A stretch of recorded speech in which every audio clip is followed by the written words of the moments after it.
Thank you.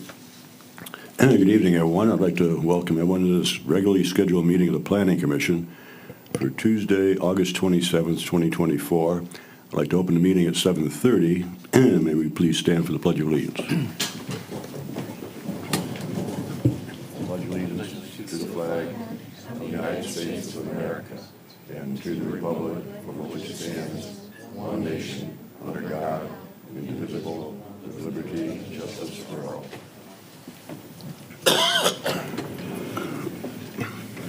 May I have roll call, please? Mr. Carpenter? Here. Mr. Fitzer? Here. Mr. Colbert? Mr. Cusero? Here. Mr. Nushai? Here. Ms. Redmond? Here. Mr. Scott? Here. Mr. Solomon? Mr. Tinley? Here. Thank you. Thank you. Agenda item number 4 is approval of the agenda. Does anyone have any changes to make in tonight's agenda as it stands? Seeing none, I will approve it as it is, and we'll move on to agenda item number 5, which is approval of the regular meeting minutes from August 13th, 2024, our last regular meeting here. I'll make a motion to approve the meeting minutes from August 13th, 2024. Support. Motion support. Anybody have any changes? Anything that you want to correct? Seeing none, I'll take roll call, please. Mr. Cusero? Yes. Mr. Nushai? Yes. Ms. Redmond? Yes. Mr. Scott? Yes. Mr. Tinlin? Yes. Mr. Carpenter? Yes. Mr. Fitzer? Yes. Thank you. Thank you. Agenda number 6 is public discussion for items that are not on the agenda. So don't let that throw you off. When we get to something, if you guys want to talk about something, raise your hands and I'll open it for public at some other point. But if we're discussing things, like what's going to come up here is the site plan at the barbecue, and we're going to talk about short-term rentals at some point in time. But I'd appreciate if you'd let us do the discussion amongst ourselves first, and then I will open it up later for public. So not quite yet. But anything you want to speak about that's not on the agenda? Yes, Okay. I guess, I don't know. My name is Ron McCauley, 1008 West Selfridge, Clawson, Michigan. I'm wondering what the Planning Commission is trying to do with the pizza lot right on the corner of 14 and Main. There's nothing we can do. That's privately owned property. Well, you can condemn it and make it into a park. Have you approached the person that owns it to see if they might be willing to donate or sell it to the city? I haven't. I don't know if the city has talked to them or not. But That's not part of the Planning Commission? as long as the property's maintained, as long as the weeds aren't growing over the place, it's not a hazard of any sort. Oh, okay. I think and he pays taxes on it. I think you can do what you want with it at that point. All right, thank you. Thank you. Anyone else from public wishing to speak? Okay, seeing none, I will close public comment, and we'll move on to agenda item number 7, which is consideration of the proposed site plan amendment application for 220 South Main. And Mr. Tangieri, you want to start us through this? Yeah, I'll introduce this. We discussed it at length at the last meeting, so I won't go through a full review unless you want me to touch on any particular element of the review, but to kind of recap, about a year ago, House of Barbecue was given permission to operate a smoker grill on site. The location was toward the back of the site, and there were some stipulations on that approval that they could use it at certain times of the evening and certain days of the week, and then it was to be removed from the site under the original approval when it was not being used at those times. In the meantime, the use of the grill has occurred outside those hours. The applicant has come in to request more hours of operation and also to move the grill closer to the front of the site and further from the neighboring residences. Nick has provided some additional information to the Planning Commission. I know that the complaint history wasn't available last time, so that's been provided. And we've received a bit more information from both neighbors and from the applicant in the meantime as well that has been provided. Some of that I can comment on, some of that maybe Nick would be better off commenting on. Some of it is really for questions directed to the applicant.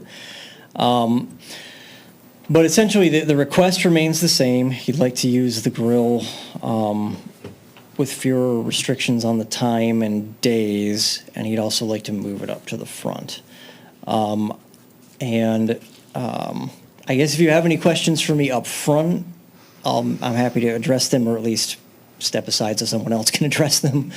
But we also do have our fire marshal here tonight, so he can answer questions if you have questions about that aspect of it. Joe, where the stacks explored, bringing up the smokestacks, I believe we talked about his exploration of that during this time. Right, that was discussed last time. I'll let the applicant speak Okay. to what's been explored there. Okay, so it seems like, excuse me, the fire chief could not affirm or deny the readings from his letter. Is that, like he couldn't kind of give any clarity on the air quality that was picked up on that? John, is that something you can speak to? Sure. Ladies and gentlemen, John Ruthenbeck. Good evening. Good evening.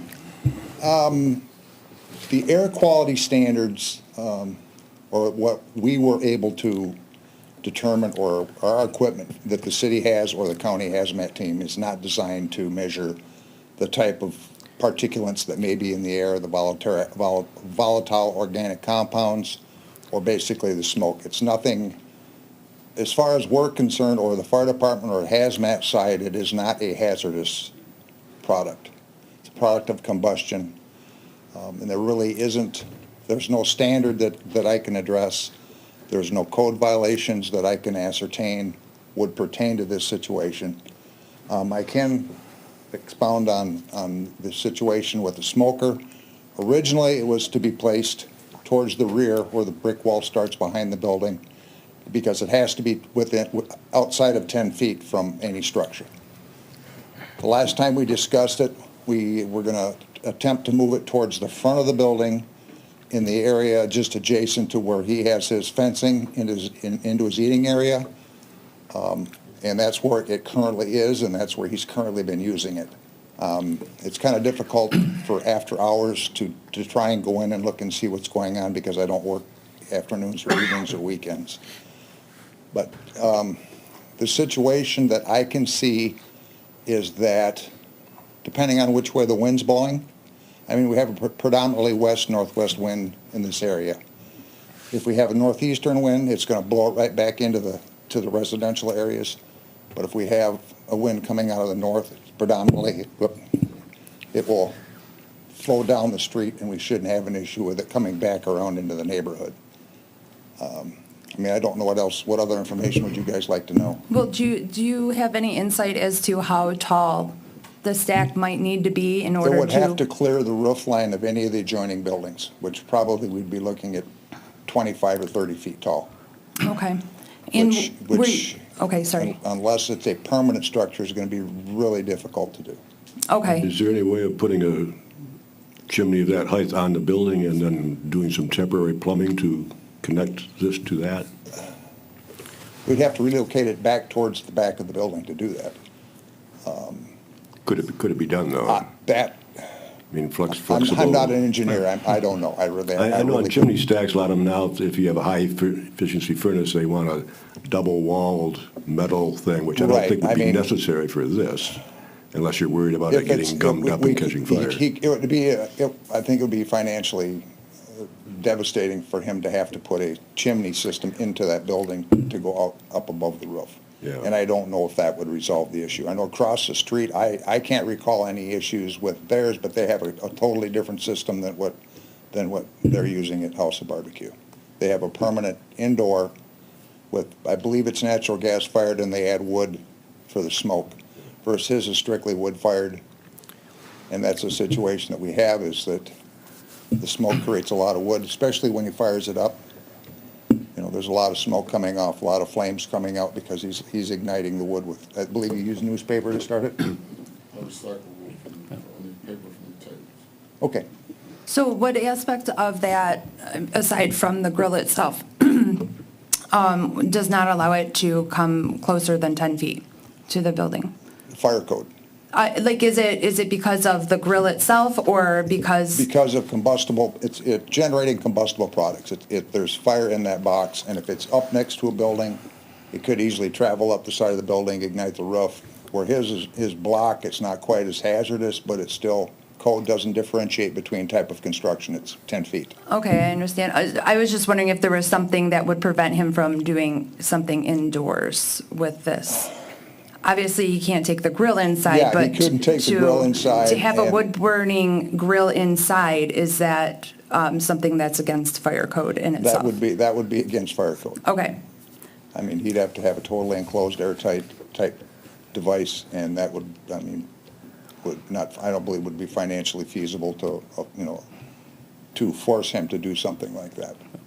okay, and my last question was, were you able to talk with the residents behind and give them some type of guidance as to a department, an environmental department, that they might be able to explore that The with? only group that possibly could come in and do actual air sampling with a calibrated and certified device would be Michigan Department of Environmental Quality. The DEQ would have to come in and set up, but I don't know if they would come in for this type of situation. I mean, that's something that possibly the city could inquire about, and the resident, I believe, has her own air sampling equipment, which I am not familiar with how it operates. I've done as much research as I can on it, and I know it's not typically commercial or emergency services type equipment. The detector is about the size of the old style large garage door opener, and it reports to your iPhone. Okay, So I don't know if, as far as calibration, certification of the device, I can't speak on that part. But from what I have seen, it's saying that the air quality is not good. But I have no way to verify that. yeah, and there wasn't another device put in a different part of the neighborhood that said this air quality is better here? Because I know, just, that's my first thoughts are like, I know we've had air quality issues over the last year with fires in Canada, and sure. so, I wasn't sure how much of that we can, put on directly the House of Barbecue, right?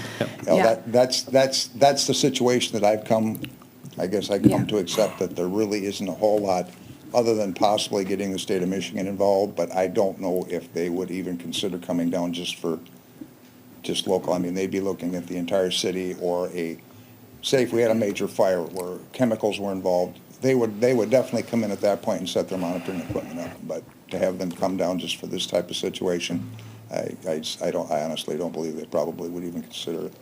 Okay. I got a different tack on that. I know the city requires residents to have a burn permit or a fire permit. What's the Yes. average day that permit's issued for our residents? Basically, it's recreational. Yep. So frequency, that's what I'm trying to get at. I don't believe there is an established when you can and cannot do it. I mean, I have neighbors that burn during the day, on the weekends, at night. There's, as long as it's within the fire ring and it's within, I believe, 20 feet of a property line or a structure, it's pretty much 24 hours a day if they want to burn it, as long as they're not burning rubbish or yard waste. Yeah, because I was just trying to draw the parallels, what we require the sure. residents versus that. Because there is an ordinance around, obnoxious odors, et cetera, right? That Well, is. I think there's a nuisance Yep, ordinance, that's what I meant. the which is nuisance kind ordinance. of a blanket cover-all for anything that's not directed either building code, code enforcement, or fire code. And I've looked in the NFPA, which is kind of the gold standard for fire codes. which our code, we use the International Fire Code here in Clawson, which it mirrors page for page. International takes information from NFPA, who's like, it's the national consensus standard for fire codes. And there's nothing in NFPA or there's nothing in the International Fire Code pertaining to this, which I was hoping I could find something and just to kind of try and put it to rest, but there's really nothing that's, that's out there that I could use.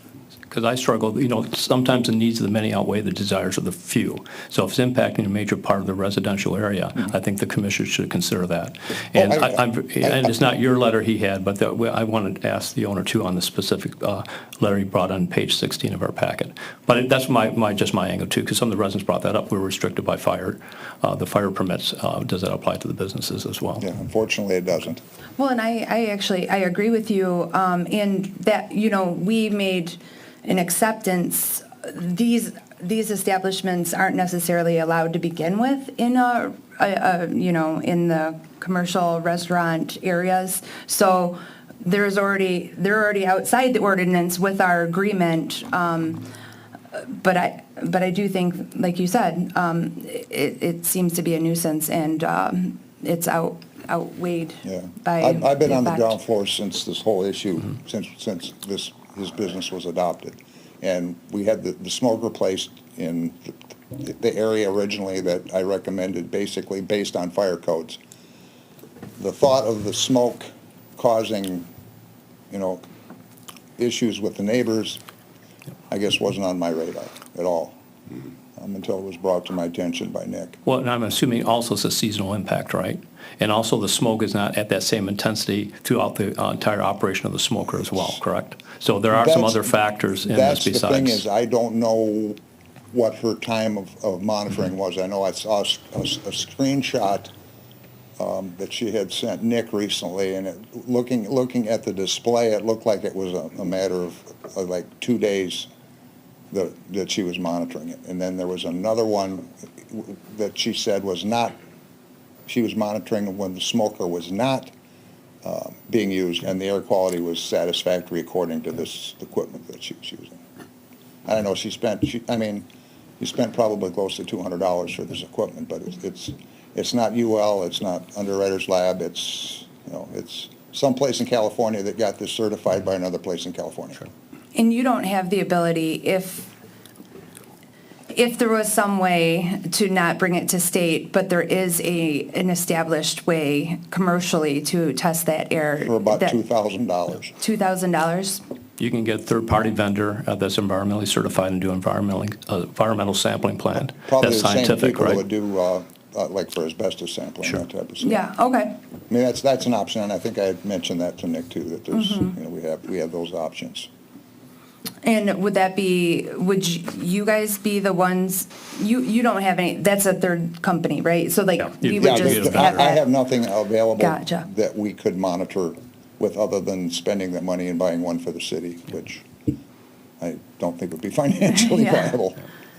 Thank you very much. Have residents contacted you directly with complaints and problems? They have contacted Nick, and being our desk is in the same office, Just pass it on. we've discussed it in depth.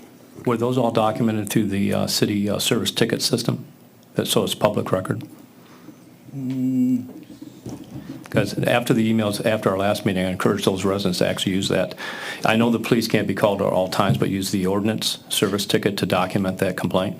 Well, I don't think we received any official through that portal. Yeah, the portal. A lot of them have just come through email through myself, and I've been communicating with the residents as they come in. Okay. Okay, my question arises because the letter that we have here from Mr. Ruthenbeck, Fire Marshal, is dated August 14th. And that's the day after our August 13th meeting that we had here. At that 13th meeting, I think we had a motion on the table to approve this, and at the last minute, it became confusing. And I didn't know that residents were complaining, so I had the residents come up, then we discussed it further, and that's why we put this thing on a 30-day trial error now to see how It was it's the gonna July work. 23rd meeting. Pardon? This was reviewed for the first time, the second meeting in July. Second meeting in July. So July 23rd, I believe that was. Well, you mentioned at that meeting that you had a letter from the fire marshal, and I was upset that it wasn't in our packet. And I said, if the fire marshal says something, I want to know about it. And if you get complaints from residents, it would have been nice to have it in our packet so we're aware of it. Well, we didn't have that information at the 23rd. Okay, so this letter is written the day after the last meeting. I think that's, the original letter that you had from the fire marshal just gave clearance because he didn't know about it, right? I think there's some back and forth on what letter we're this is referring the to second right one. now. You This is August referred to 14th. one at the last meeting, he said. Okay. I mean, I don't necessarily recall referring to that letter. Yeah, you said that there was a letter from him, and it was, obviously, it must have been before the 13th, because that was the date we had the meeting. Right, but this was scheduled to come back for today's meeting, and so I had him draft that letter, and he's been working on it, and then it was submitted for the packet today, for Okay, good. today's I'm meeting. just trying to check the dates on that. Does anyone else have any questions here that we can go with, or? I have a question for the owner, for that supplemental letter that was provided yesterday. Okay, thanks, Nick. Okay, thank you. The owner answer some questions for us? I just got a quick one. So besides the relocation of the smoker, you note there's been extensive measures to ensure smoke from our grilling operations do not affect the residential areas. What would have those been besides the relocation? You said, In your letter, you said there's extensive measures to prevent smoke from our grilling operation. Besides the relocation of the smoker, were there other additional corrective actions? well, I downsized the grill.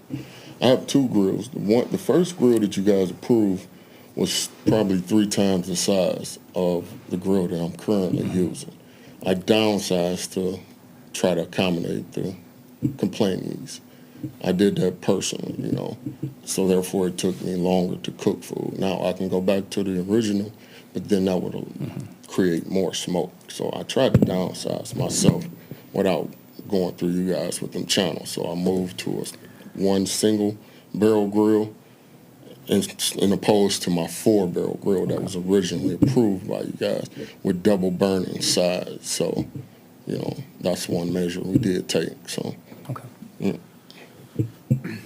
Did you look into any equipment that could help? I looked help into scrub the air? stacks. I Okay. did look into the stacks, but with all my grills, they're licensed to move all over Michigan. I can't drive up the street with a 24-foot stack that's been welded onto my grills because that literally enables them from moving from place to place. Also, there's no guarantee that the way those grills were created, the stacks that are on there are certified and literally the size, the standard for the grills. If we go higher and, anything can happen, being up that high, that type of metal can cause lightning strikes to loosen it up. And if it falls on somebody, it's a great hazard, other than, some smoke. I mean, But you could potentially have one grill that you use for No, driving all over I Michigan. use both grills. Okay. Both grills are licensed to go all over Michigan. I pay 2 times the amount for that. There is no just one because some events are, apart from others. Like I had, what was that? I had the press release for Arts, Beats, and Eats. That was Thursday. I also had chef, sorry about that. That's probably a weather alarm. I had a chef cook-off event in Detroit. So we got one in Royal Oak and one in Detroit. That involved me going, 2 separate ways where somebody had to represent me in Troy and they had to have a grill there. And I have to have a grill in Detroit. So that's the Okay. purpose of that. So knowing that your current equipment that you use every day and you travel around with can't be outfitted that way, have you looked into any other equipment that? I'm constantly looking. If I find or they come up with something else, who knows? They're always inventing things. I just personally haven't ran across it. If anybody comes up with something, reach out to me, let me know.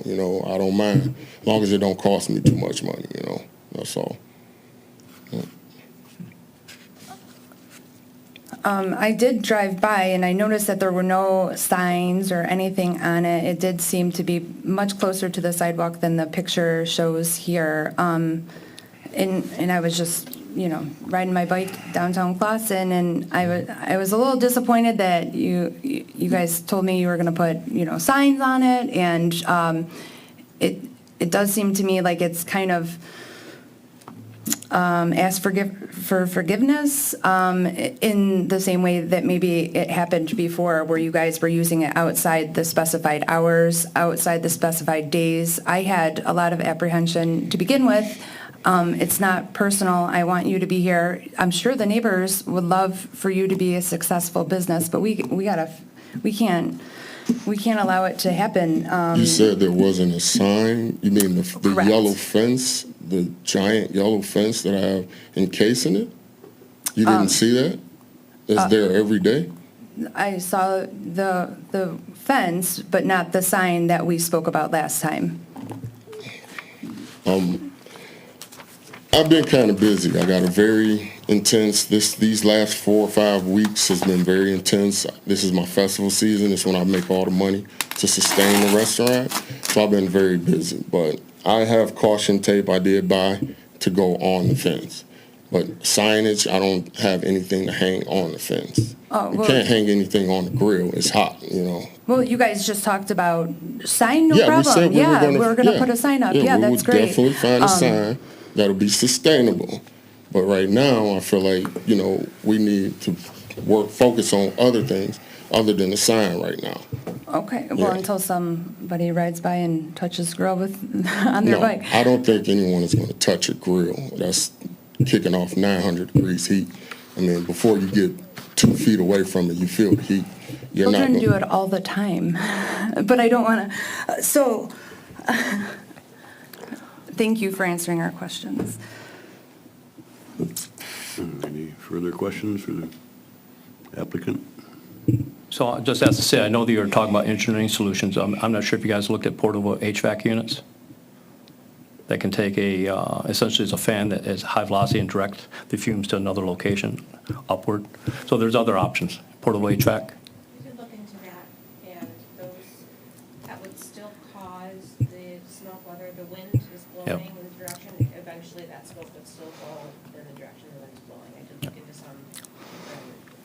And I try to research this stuff, so I actually looked in Michigan to see if any other municipality allows this type of operation, and I couldn't find any. I'm not sure if you're aware of any, because typically the solution for this type of smoker is a central kitchen location right away from the restaurant, from what I could research in Michigan, because I was trying to keep relevant apples to apples. This type of smoker, this type of operation. Are you allowed to cook food at your location, or is just capital, too much money to invest into a commercial smoker, or is it different style smoking altogether? It's not the type of smoke that made us. And on top of that, the space that I have in that building doesn't permit it. It's not large enough. It's just not designed for that. We would have to tear out the structure and like rebuild all walls and everything. Okay. You know, so And is there any opportunity of moving the grill and cooking someplace else and bringing the meat back? that the health department would not allow that. Well, you can't do that? No. Period. That's once you have meat in the cooker, correct? You can't Correct. transport that? Well, I can transport it, but I can't go cook somewhere else and bring it to the restaurant. Yep. That cannot happen. But you can cook at the restaurant and take it to festivals? Yes. Okay. Yes. Well, and that was I'm a another. licensed commissary kitchen. Okay, that was another thing that I thought that was maybe a little unfair to the residents as well. If you're doing a lot of cooking for festivals and using, that station to prep and get all your stuff ready and then go to all the different festivals, that's another nuisance that the neighbors are taking on, and it's not directly serving the restaurant or, the purpose of why it's there.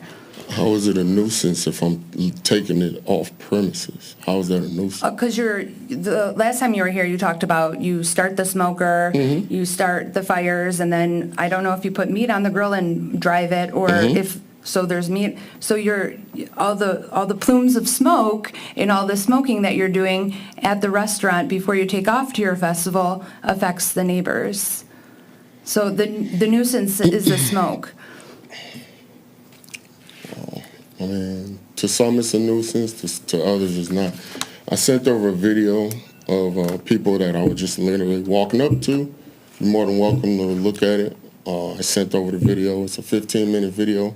It documented from the beginning to the end, the actual lighting of the smoke, where it showed that it was very little smoke coming off. I literally, I also, since you come by, park your car towards the back of the fence where the homeowner stay at, and sit in your car for an hour and see if the smoke comes back there to you.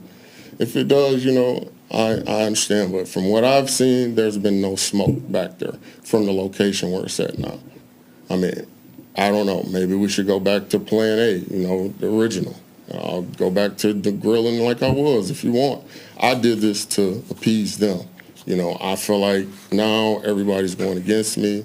I don't know why, because in the beginning they said that it was helping. Now they're going back on their word. I don't know what's making that happen. I don't know what I've done to anyone to make that happen, but all I'm trying to do is run my business to sufficient and move forward as can. I mean, I don't know what else to do. Well, it's definitely not personal. It definitely feels like it. I'm sure. I can understand I've that. never in my life seen or heard anything like this. Like, I don't understand. I'm providing a service. I help out in the community. I have other community things that I am involved in. I always donate money.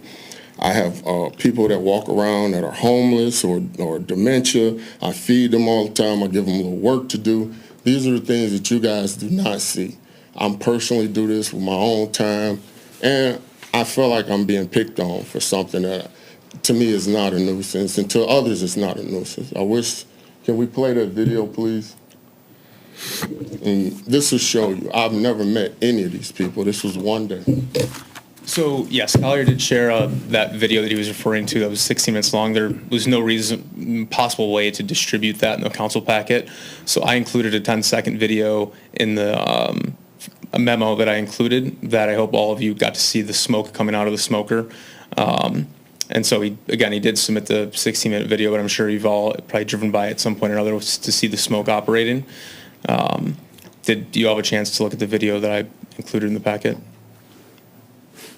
I did not see the video, no. So in the memo on page 12, there was a link to the video that would open up by clicking that. And it was just a brief video showing the smoke leaving the device. Was that the one that was added to later on? No, that was in the original packet was that it? went out, Okay. yeah. It's just a blue underline link that will open up. Mine Wait, says wait, it's here? invalid, so I don't, yeah, could you play just a Wait, minute here? of it, or? Yeah, I'll need to take yeah. a second to log into Zoom, Sure. but I can do that. Okay. Just give me one brief moment.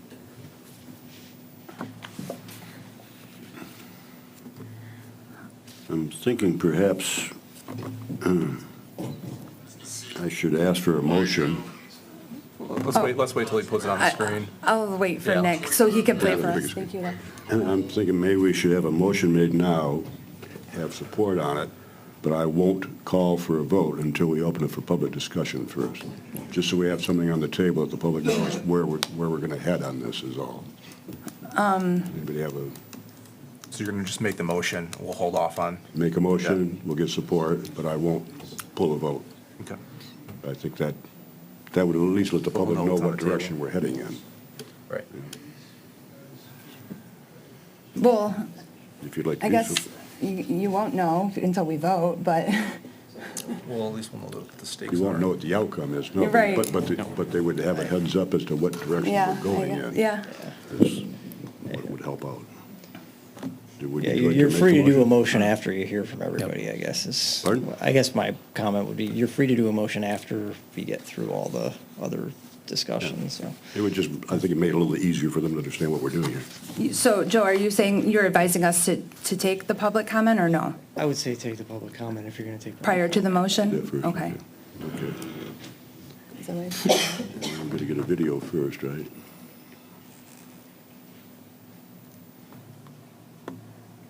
I was down there Saturday and I watched it. It was smoking, but not very much, just very lightly.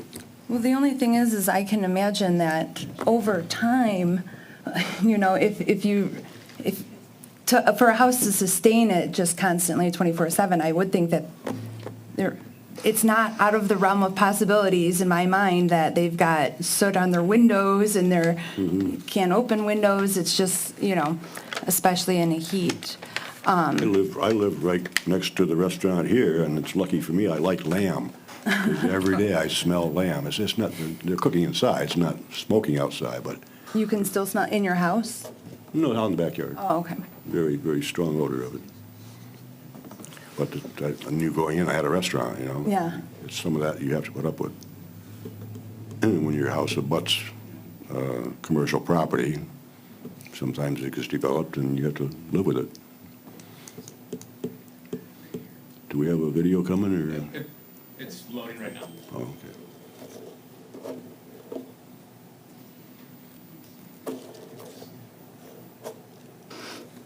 Do you want to do public comment while we wait for the video, or no? Did you want to open up the comment while we wait for the video, or you want to wait till after? No, let's wait for the video first. Yeah, get that.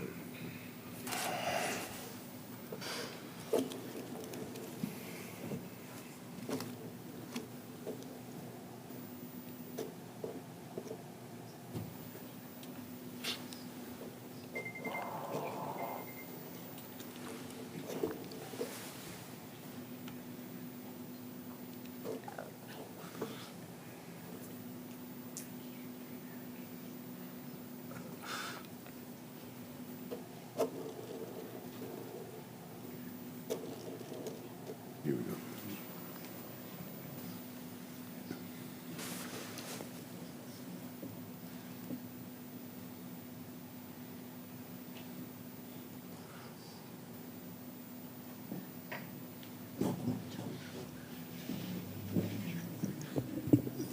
So the video is maybe a little bit difficult to see on here, but in this area, you can see the smoke coming out of the two stacks. So this is, I believe, and I'll let Collier confirm that this is just when the meat is smoking itself, not when it's starting up. So when it starts up, I believe more smoke is leaving the stacks just when the wood is getting warm. Okay.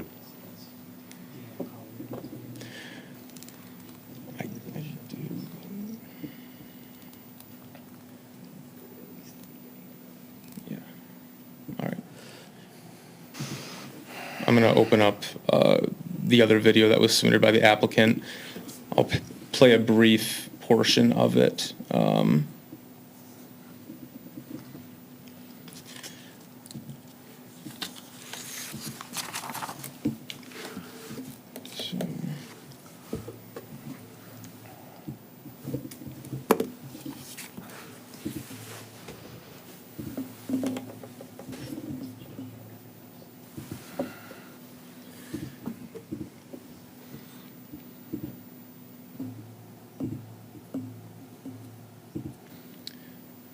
Again, I was having issues having this video load as well, which is why it was not going to be able to be distributed to members of the Planning Commission, as we apparently had issues with the brief video I tried to include in the packet. It did work for me when I sent it out, so I'm not sure how that tech-wise didn't work. So, Collier, do you remember about what time in the video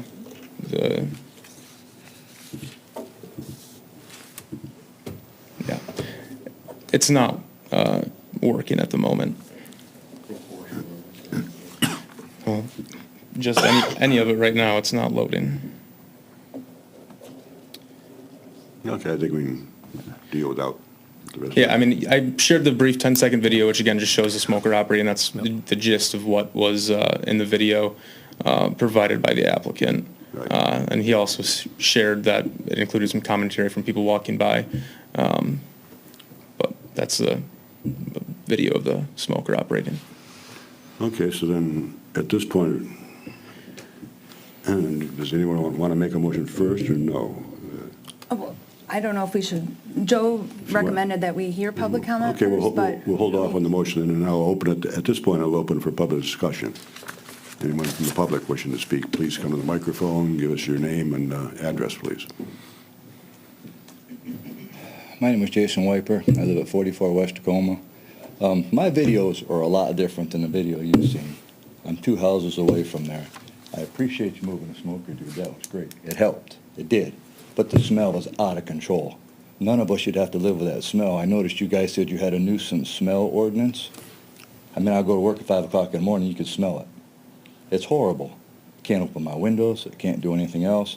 And as for the correspondence, I have texts and everything else I was corresponding with Nicholas back before May. So I don't understand how this got to this point. And we should be able to live there and not have to put up with the smell. It's ridiculous. And right now, the dumpster is overflowing, the lids are open, the gates are open. It's just an ongoing thing. It doesn't stop. He fired that smoker up just before the 4th of July, and the smoke rolling into my house was ridiculous. Why do we have to put up with this? I get it, you gotta make a living, and I totally get it. But our health and what's that doing to my property values and my house smelling like smoke and the soot and everything else? I guess I don't have anything else. I appreciate, you seem like you're sticking up for us, and I appreciate that. Thank you.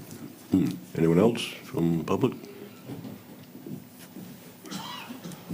Hi there, Shawnee Kunith, 54 West Tacoma. I just want to say that there's been a couple of inconsistencies with some of the things that have been said. I would also like to say that I sent a couple of kind of really small, just cheap cell phone pictures to Nicholas also on July 26th, with if memory serves, that was just 2 days after we were here for the 30 last. Is that correct? 2 days after. It was like a Thursday, I believe. I believe so. Or maybe a Friday. I think it was Thursday. And I took pictures and I sent them to Nicholas where, the business owner had said that at the very beginning, when he is lighting the wood, there's more smoke, excuse me. And so I sent Nick a very, very, like 8 or 9 second video at 6 o'clock. And then my husband and I went out to eat at Zioli's and came back an hour and a half later. And at 8 o'clock, the plumes were absolutely out of control. So I agree with Jason that my videos are a heck of a lot different. And I've sent most of those to Nicholas. I would also like to say that I have never sent Nicholas, since I have been having a problem since April, a video or a picture of the larger smoker. So saying that it's been made smaller, I personally have never seen smoke coming out of the big smoker. Over the July 4th, and I wasn't prepared thinking that I had to have all these videos ready, I did forward those to you after that last meeting where he said the smoker wasn't on. I sent one from Friday evening after 10 p.m. where we did call the Troy police and they did not respond. And I also sent that to Nicholas, and I also sent one in real time on Saturday after I got home from work where it was on. So saying that it was not on, and those again, at that time were dates and times out, I don't know about times, but those were days of the week outside of the smoking window. When I went through the information that was online, I was absolutely taken aback that it appears to me, with an untrained eye, that the original site plan was supposed to be from 10 p.m. to 8 a.m.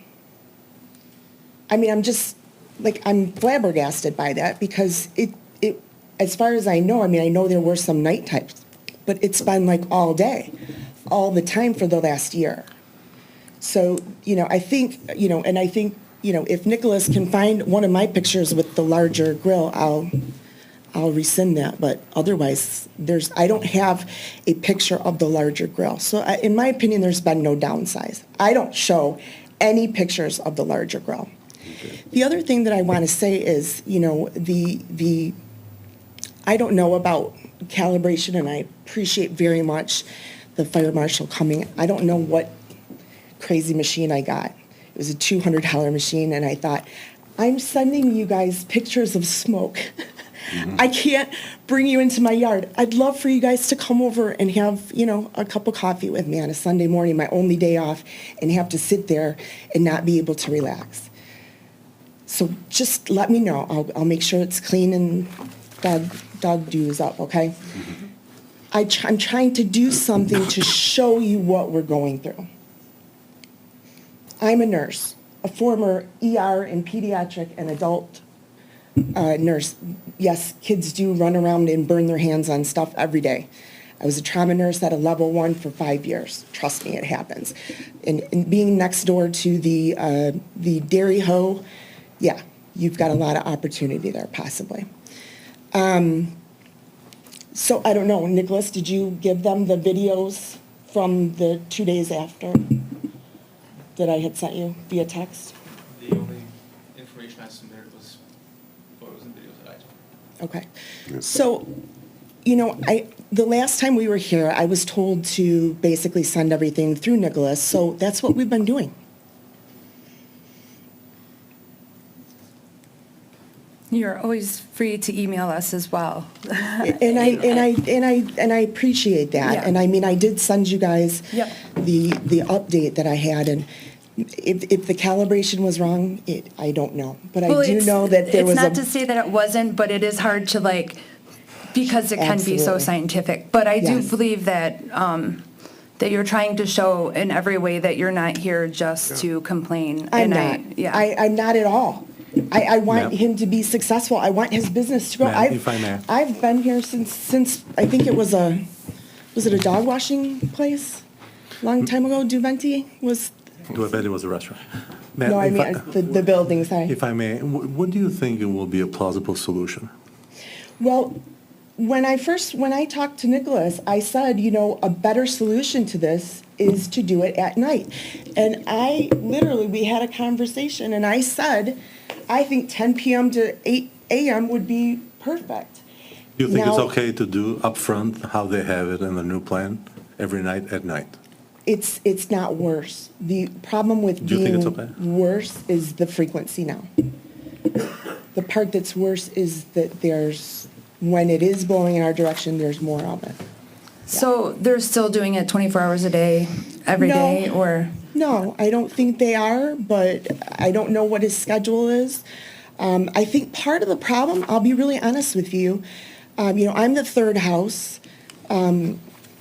Stephanie's the first house. We both work, for the most part, my first job, I work from home. She works from home, Monday through Friday. I then sometimes will go out on my second job, and then my second job I work on Saturdays. I'm home all day.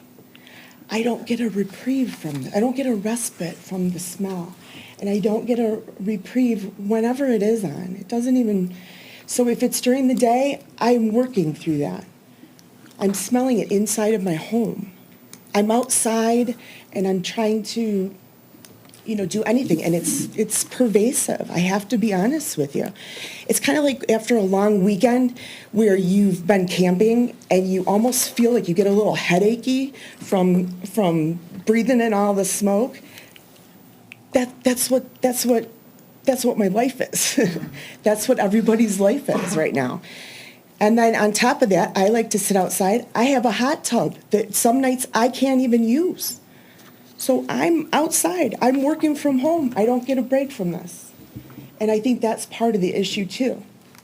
I also wanted to say that, and I haven't looked into it too much, so I'm sorry I don't have more information, but I did reach out, I think it was what you had said, Mr. Tinlin. I reached out to the, what the heck is it called? Forgive me, I don't have it here. The Michigan Great Lakes Environmental, whatever. What is it? There you go. There's that. Eagle, there we go, yeah. I couldn't remember what the acronym was. And they did tell me that my next step would be to talk to somebody at the Warren office, that they have people, inspectors that will go out. Is that what you were referring to, sir? Yeah, that's what I'm fine too, because there's municipality ordinances and then there's state and county laws too. So Yeah. that So agency they- would better to handle They that. told me I would just need to reach out to one of the inspectors, and they actually have a air quality staff on board there at the Warren District office. So I didn't do anything because I wanted to see where we're at. If I need to purchase a $2,000 machine to put in my yard, I might actually do that. I will not be exposed, and I won't expose my family to this kind of smoke. This is secondhand smoke.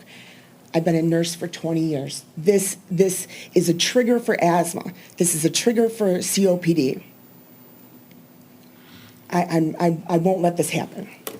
Just, I don't know what that means. But it's too much. You can't get away from it. It's too much. So, thank you. Thank you. Did you have a question? I'm sorry. Good. You would like to respond to that, or? So, the reason she hasn't seen the larger grill is because I downsized when they were complaining. Because they were originally complaining directly to me. So I took it upon myself to try to, without having to come to this, to downsize the size of my grill, which takes me longer to cook now. By having a smaller grill, I can't load up all 4 sides of the grill and have it going at once. And that's why she hasn't seen that lit in the past year. Also, I have bronchitis. The smoke does not bother me. I've had bronchitis since I was a kid. It doesn't bother me. And I lift the grill up and it goes in my face, and I do this all the time. It doesn't bother me. Part of what you're applying for now, this proposed site plan amendment that you're seeking from us, part of that is the use of the grill as part of the operations of the restaurant with use available anytime, increased from the currently permitted 2 nights. You cannot make a business on the 2 nights like you originally started out on? If I do, I have to go back to smoking with a larger grill. It's going to emit more smoke. So, I'm fine with that, but like I said, I was doing it for them. I don't mind. I will cook on the larger grill. Because it seems to me you've done this for, how long have you been in there, a year or 2? Or? 3 years. 3 years, and we didn't get any complaints at first, but that's because I think you were limited to 2 nights, and now it sounds like you're doing it every night, and I think that's part of what's causing the problem right now. It's not every night. I have not yet to cook past 3 days, period, since we've even moved forward with this. The reason for that is if I get an event where somebody says, can you cater for me? Then I have to cook more food, plus sustain the restaurant. Having limitations, I can't do that. That means I have to turn down money. If someone comes in for a graduation, if somebody comes in for a wedding, I have to turn it down, because I have to cook to sustain the restaurant. Yeah. So I just need no limit on when I need to cook. I'm not going to be cooking every day. This is just so that I can continue to grow my business. This is not for me to piss anyone off or do anything spiteful to be cooking food for no reason. This is just for my business. And I will not be cooking 24 hours, 7 days a week. Like I said, I've only, since starting this from the 30 days, I've only cooked 3 nights. And it's been days that, I'm pretty sure, I'm not even going to go into that, but I haven't cooked more than 3 days a week. Okay. The days that you are you cooking on? I've been still cooking on the Wednesdays and Sundays, but In the confines of the time that you're originally allotted, though. Correct.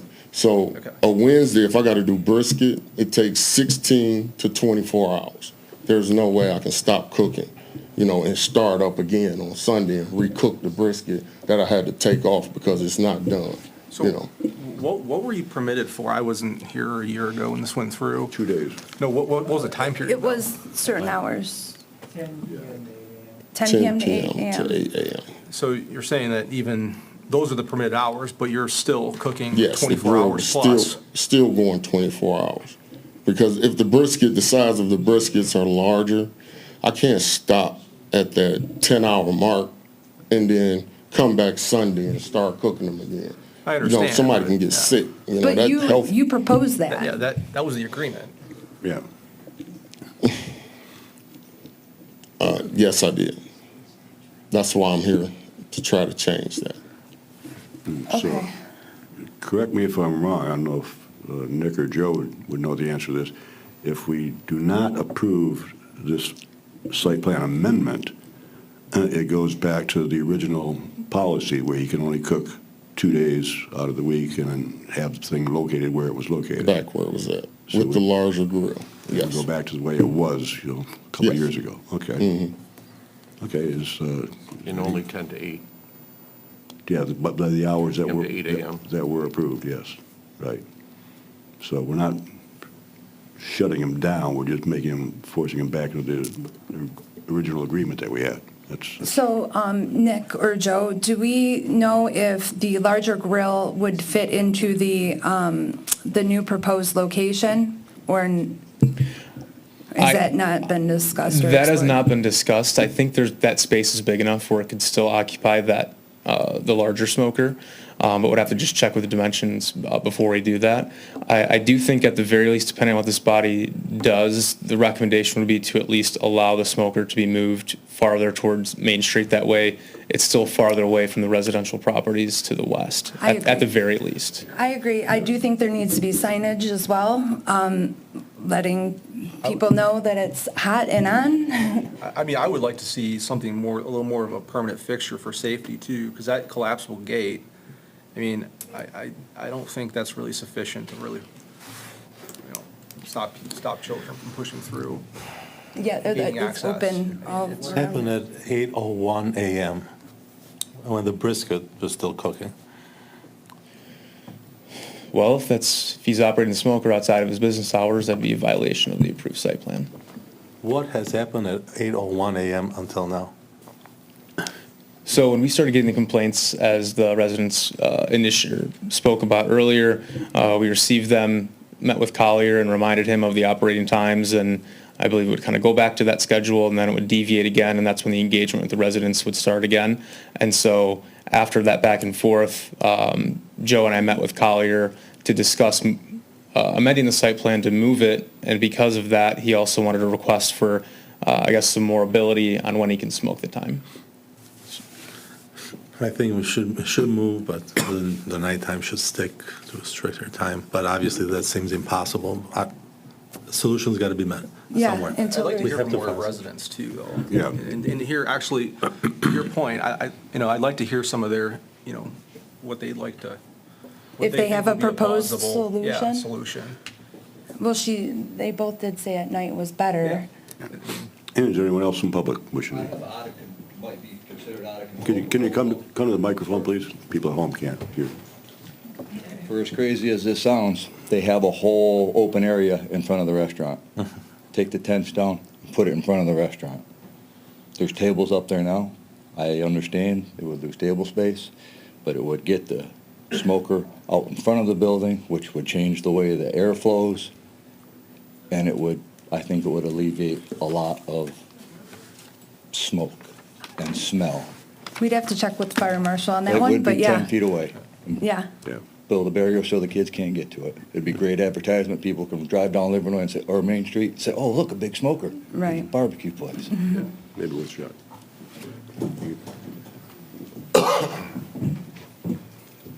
Hi, everyone. Charles Sampson, owner of Downtown Charlie's, neighbors to House of Barbecue. Just kind of want to make a quick statement. With the current move and where it's been located currently, I also work at Whiskey Taco and work at Downtown Charlie's, so I walk back and forth a lot. I see the smoker going. The smoke kind of lingers off, travels a little bit over our patio, goes down the street. Not really invasive or any issues with my customers or anything of that nature. Just kind of flows through. Just need to make that statement. I understand neighbors have been dealing with it for a minute. Been there probably about a year before you came in. When the smoke is in the back, obviously it kind of accumulates and sticks back there. Having it up front does blow it a little bit more. So I do think that's one of the better areas for it. As far as the gate goes and all that, foot traffic, I'm over there a lot. I do see people kind of just avoiding the general area of it.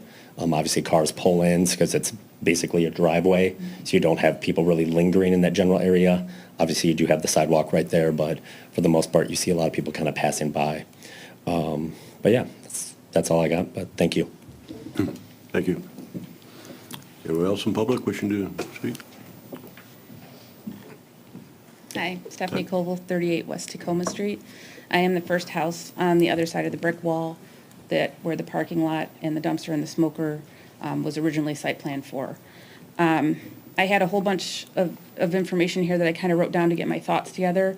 I apologize, I am a little nervous. In the past, when I've dealt with the city, at times I've been ignored or placated, and I'm a little gun shy with that. I do really appreciate you moving the smoker up front. That has helped. It hasn't eliminated it, but it has helped. I'm not here to shut his business down. I understand that there has to be a way to compromise, that we can all be here together. My biggest concern is allowing the smoking 24/7 or whenever he wants, because then that really locks me in my house, because I don't know when it's going to be a day I can, enjoy the outside, or a day that I am going to be inside. There's been days where I've opened my windows because I knew it was going to be nice, but I smell the smoker and I immediately close it because I don't want that smell to permeate my house and my belongings, which it has done. I'm not trying to be personal. I'm not trying to attack. It's just how I feel. And yes, I knew what I was in for when I bought a house where I bought my house. Over the almost 20 years I've been there, the landscape has changed. Some years have been better, other years have been worse.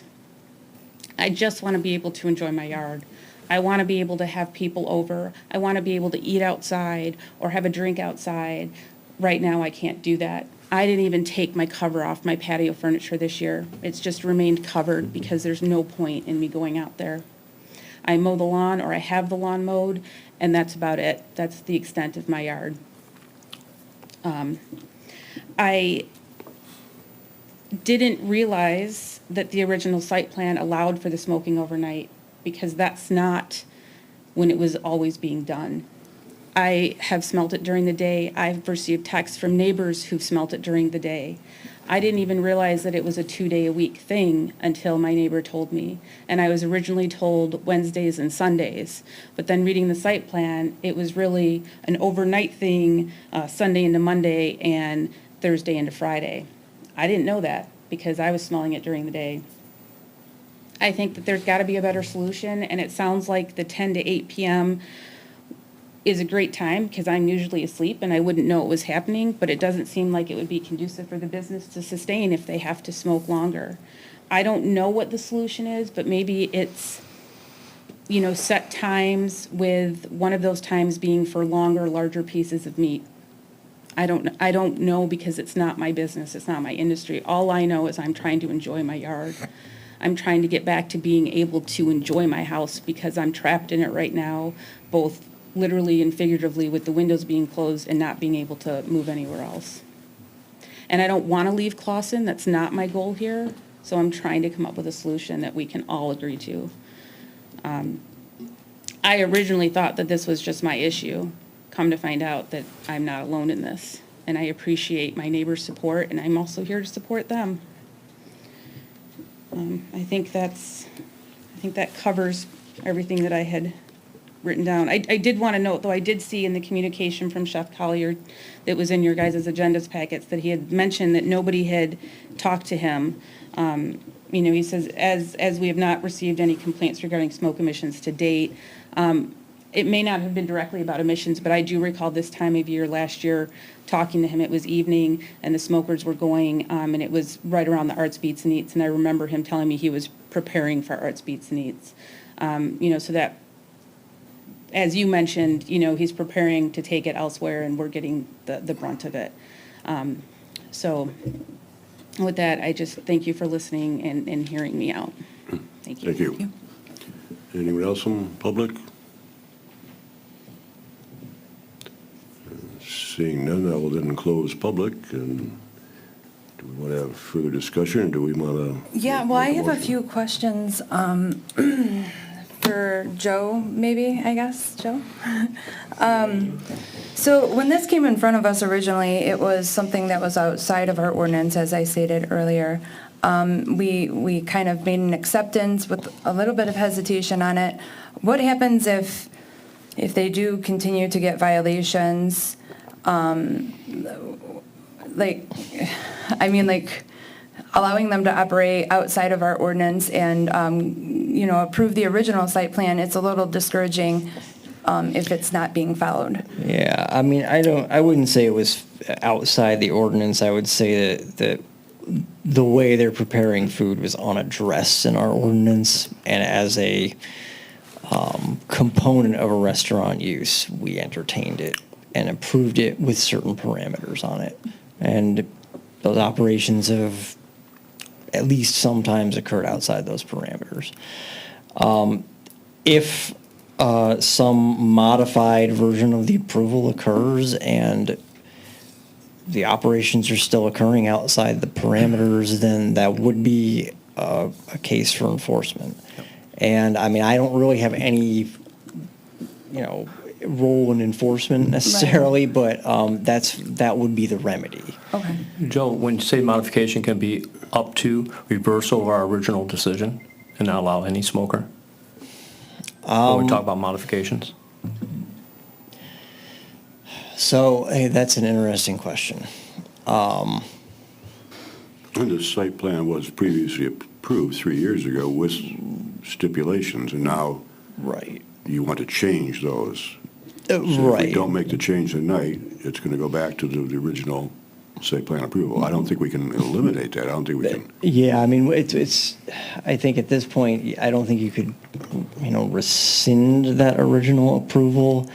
I mean, it's something that I might have to consult the municipal attorney on as far as that's concerned. However, if you do make a modified approval, then the chance to reopen the conditions that are attached to the approval does present itself. So that's something that should be considered as you're thinking about what direction you're going to go in What on we this. really need is a copy of that 3-year-old site plan approval, because I remember I was on the commission at the time, and I remember we were concerned about it. We were concerned about the smoke and where it had to be placed by the fire marshal. I specifically asked at the time that, because I knew it was going to be pulled in and out all the time, I wanted yellow markings painted on the pavement out there and always put it in the same place. We always know it's 10 feet away from everything. I don't see any markings on the. And I don't think it's ever, I shouldn't say ever, but I've always seen it there. I didn't see it not there on, the days that it wasn't operating. But I think we're going to have to go back and review the existing site plan to see where we stand on that. Yeah, I mean, we could provide you with the minutes of the original approval, I think. And then, Were we on YouTube at the time? Yes. Yeah, we were. Yes. We just Yeah, could go we and get would the have been. transcripts right off the Yeah. YouTube. You just hit the button on the bottom. yeah. Well, with that said, Joe, I do feel like it would be important for us to revisit a little bit of that so that we can make the conditions very clear, because it would be helpful to have a refresher on, just outside of location, daytime, what conditions we're going to implement and make sure that the residents are aware of those and that they're followed. So, If it was agreeable with everybody else, I would like to postpone this till our next meeting, and that'll give some time to look at the, But with the understanding it goes back to the original frequency of the site plan? yes, until then, it should operate. Until then, that's what should happen. yes. right. You're not going to be allowed the extra hours you're asking for.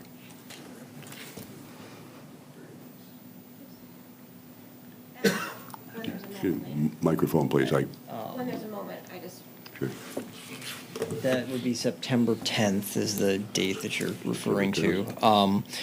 The move to the front, I think, could be kept in place until the 10th, the same way we did it last time when we postponed our decision. So do we have to make a motion just approving the movement of the, to the front to continue, but not the frequency of the original site plan hours? Right. That works. Or does it Right, require yeah, a motion at all to do that? Just, it's a stay, so it stays the way you had it up to this Right, yeah, point. you're postponing final action. But, We're postponing giving them sorry, not to get too temporary- confusing, but the original stay would have been the back. Yeah. Right. We're going to give him a temporary time to move it up front. Right. And that's what we did last time when we postponed. We said So we that simply extend that time until the next part of the meeting. reason we were postponing was to obtain more information. Some of the information we wanted to obtain was what happens when you move the grill up to the front. Right. And that's why it was permitted to move during that time frame. I think you preserve that move during the additional extension to the time frame. Right. So I would entertain a motion To postpone, okay, so I'll make a motion to postpone the site plan review of 220 South Main with the stipulation that they are to follow all the original site plan approvals aside from the movement of the grill, the smoker, to the front of the lot as stated in the site plan review. Current. Signage. Oh, and also, sorry, thank you.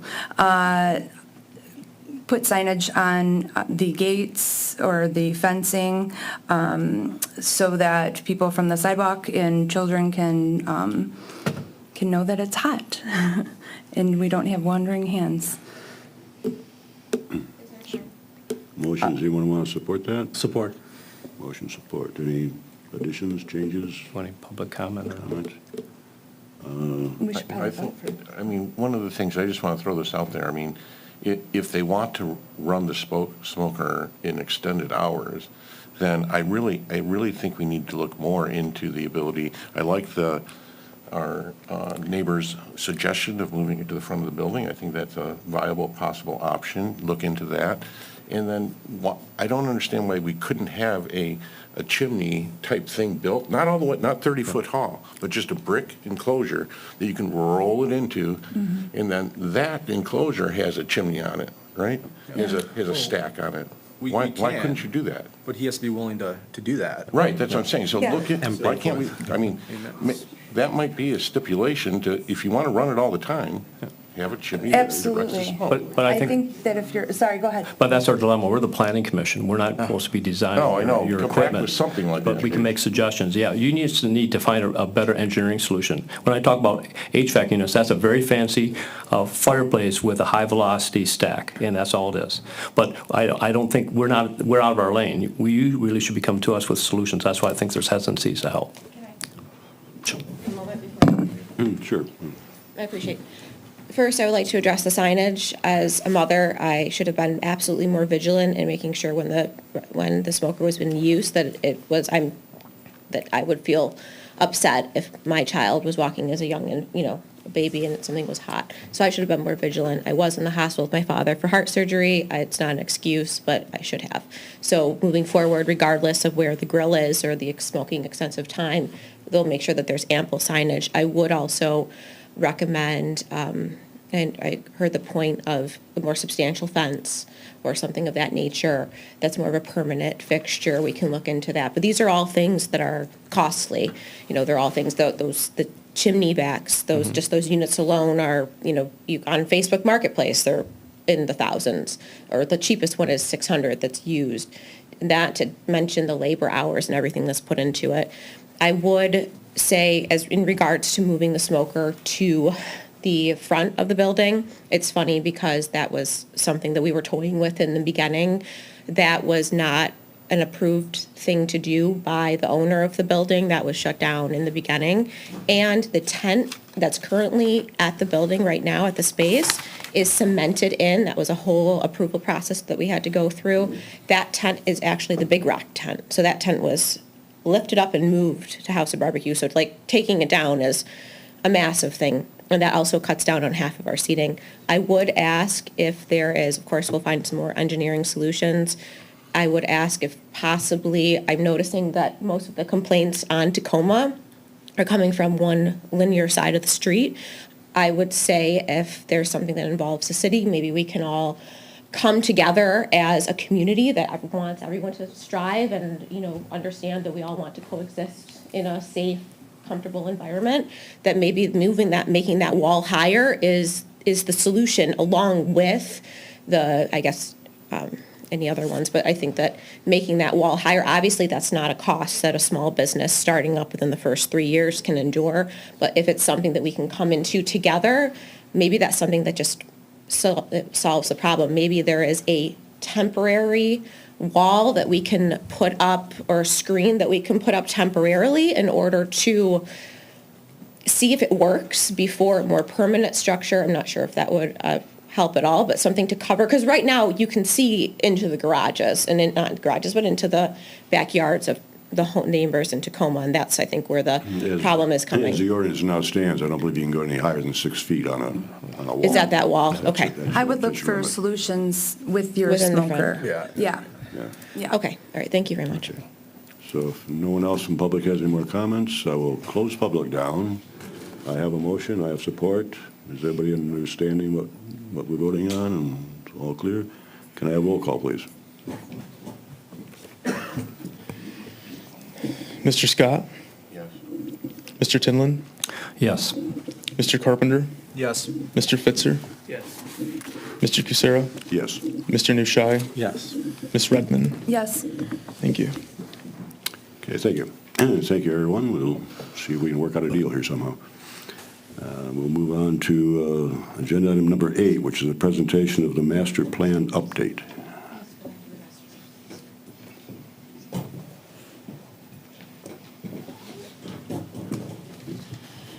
All right. So you were provided, actually before the last meeting, with a draft of the master plan update. And, you know, we've discussed we really discussed all of it before, but seeing it all together and seeing it all in an actual draft form is something new for the whole planning commission. So one thing I did want to note, I know Mr. Solomon's not here tonight, and this was primarily his comment, but we do have a version of the sustainability chapter that breaks out the action items and keeps some of the like higher profile ones in the main portion, and then has like a separate extra action items table at the end. I'll send that version to the planning commission, and so that as a body you can decide which version you'd rather have in the plan. For right now, I kind of want to hear what you think about the actual content. And if you have any other suggestions about organization, of course, I'm happy to listen to them. But the plan, begins with, sort of, there's some introductory content. You've got kind of your, what is the master plan? Why are we even doing this type content? Just for, people who have never heard of a master plan or don't know that communities have to prepare them. Because it really is, obviously we deal with it all the time, but, to the average person, it really is something that could be surprising that this is actually, something that is required by the state. If you're going to have a zoning ordinance, you have to have a master plan. It has to be based on a master plan. A quick summary of what the update does, and then we've got the background information that we've discussed in the past. Joe, are you referencing a certain page, or are you kind of? I'm just kind of summarizing the document. Okay. And I'm on page 11 right now, but. Do you want us to stop you along the way, or? Yeah, you can stop me feedback? as Okay. needed. Okay. So, of course, there's that background information that kind of sets the table for the plan that follows. We talk about what our population looks like, what our household mix looks like, what the economic picture of the community looks like, income,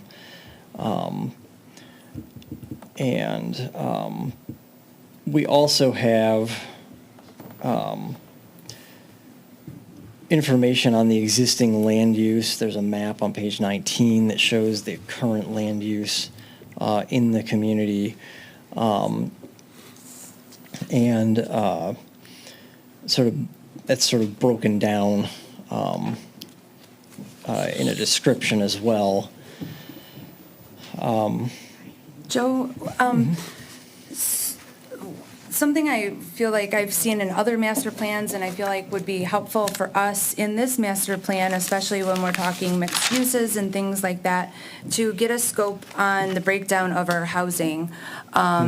is there a way that we can include some tables in there that talk about how many, multifamily, 1 beds, 2 beds, studios, how many, the actual houses, how many 3-bed, 4-bed, so that we're looking at our overall age, size of homes. Especially if we're focusing on what we consider a missing middle, because some of what we see as a missing middle defined by, maps, I would consider that we kind of have a lot more of that than some might think. Is there a way we can include that data? Like, we've got this many single-family homes that are 3 beds, 4 beds, multifamily units, and break those down. I think that would be very helpful for us from a planning perspective when we're looking to future land use maps. So we have a perspective on those things. It is possible we could use assessing data for that. He's not here. That I'm trying to think of another route that you could take to, because you can get estimates of it up to a point from the census, but to get a more precise, because that comes from ACS and it's a sample, and it definitely doesn't give you precise numbers. Was that from the U.S. Census, you mean? Yeah. Yeah, I Yeah. saw that, but they didn't break down multifamilies either. They did break No, down like bedrooms. They break down bedrooms by, Yeah. I don't think they don't separate, they don't do here are your multifamily bedroom breakdown and stuff like that. That they don't get that granular. And in we the don't track census. that as a city? No. You're assessing data. There probably is some way to pull that information out. I don't work with the assessing systems very often, so I don't necessarily know what that is. I mean, the county does our assessing, but I think we could at least talk to them to see if there's some way we could get a breakdown on that. Because otherwise, we don't really have a way of knowing. I mean, we can look at all the rooftops, but we don't know if there's 3 bedrooms in that house, or 2 or 4 or what. So I guess I would have to say that we can look to see if that information is available to us. I don't know if it will be. We may be able to get it for some things and not others too. Like, we might be able to get it for single-family homes, but I don't know if that level of detail would be present for multifamily development in the assessing system. And does the city track what, like in the last year, what we've done in terms of multifamily? Well, that's something that's pretty easy to look up if Yeah. we just want a real short time frame. But in terms of our full housing inventory, Yeah. that's a very different question. I mean, we've had, only so many housing starts in the last year or 2 years or 3 I think years. I think it's only been like 9 or something like that. It's You're not talking new builds? really that many, yeah. It's Yeah. not really that many new builds. I mean, it's very easy for us to get like raw, this is how many new units we've had in over the last 15 years. SEMCOG tracks that and makes it available to the public on their website. You can look that up for any community in the 7-county SEMCOG region. And it will break down by type as well. But as far as the entire housing stock of the city, assessing data is probably the best bet, and I just would have to see what they can actually pull. Who, you're talking about at the county? Yeah. Okay. There's probably good data on the MLS too, for days on market and Well, vacancy that rates. stuff, but I want to get a scope when we're talking missing middle. Like, I know that there's not a ton of 3-bedroom apartments. We know that, just Right. anecdotally. But like, I'd like to see kind of the numbers, especially when we talk about building our corridors and filling those mixed-use work-live spaces, like, what are we trying to put there, Right. Especially, one thing I would like to tie in more, is our seniors in our schools. Those were two of the main things, the big words that everybody, the big words that showed up. Like, how are we working towards those goals with the housing? Because I feel like there might be a little bit of a disconnect unless we actually talk about it, right? Another thing too is we know Clawson's a pretty hot real estate market. I mean, regardless if it's a 1, 2, 3 bedroom, it tends to sell pretty quickly or tends to occupy very quickly. But what actually is in the spirit of the city? Like, what do we actually want? Do we want just a bunch of 1 bedroom or studios, or do we want to attract more families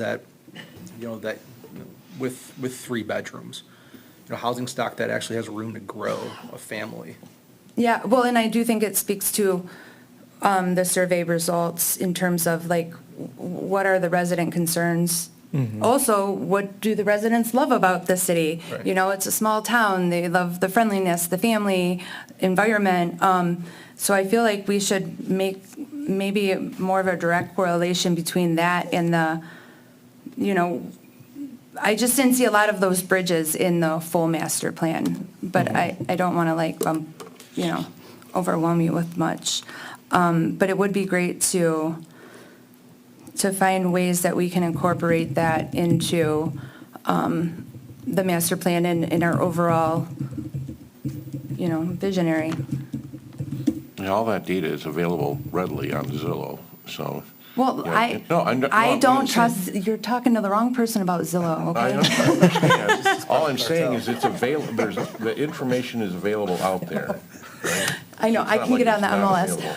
but maybe not apartments, but I could probably really drive around with my car and count apartments, but I was just curious. Why couldn't we pull it, is what I'm saying. We should be able to pull that data. It Yeah. shouldn't be that difficult to pull that data for the entirety of the city.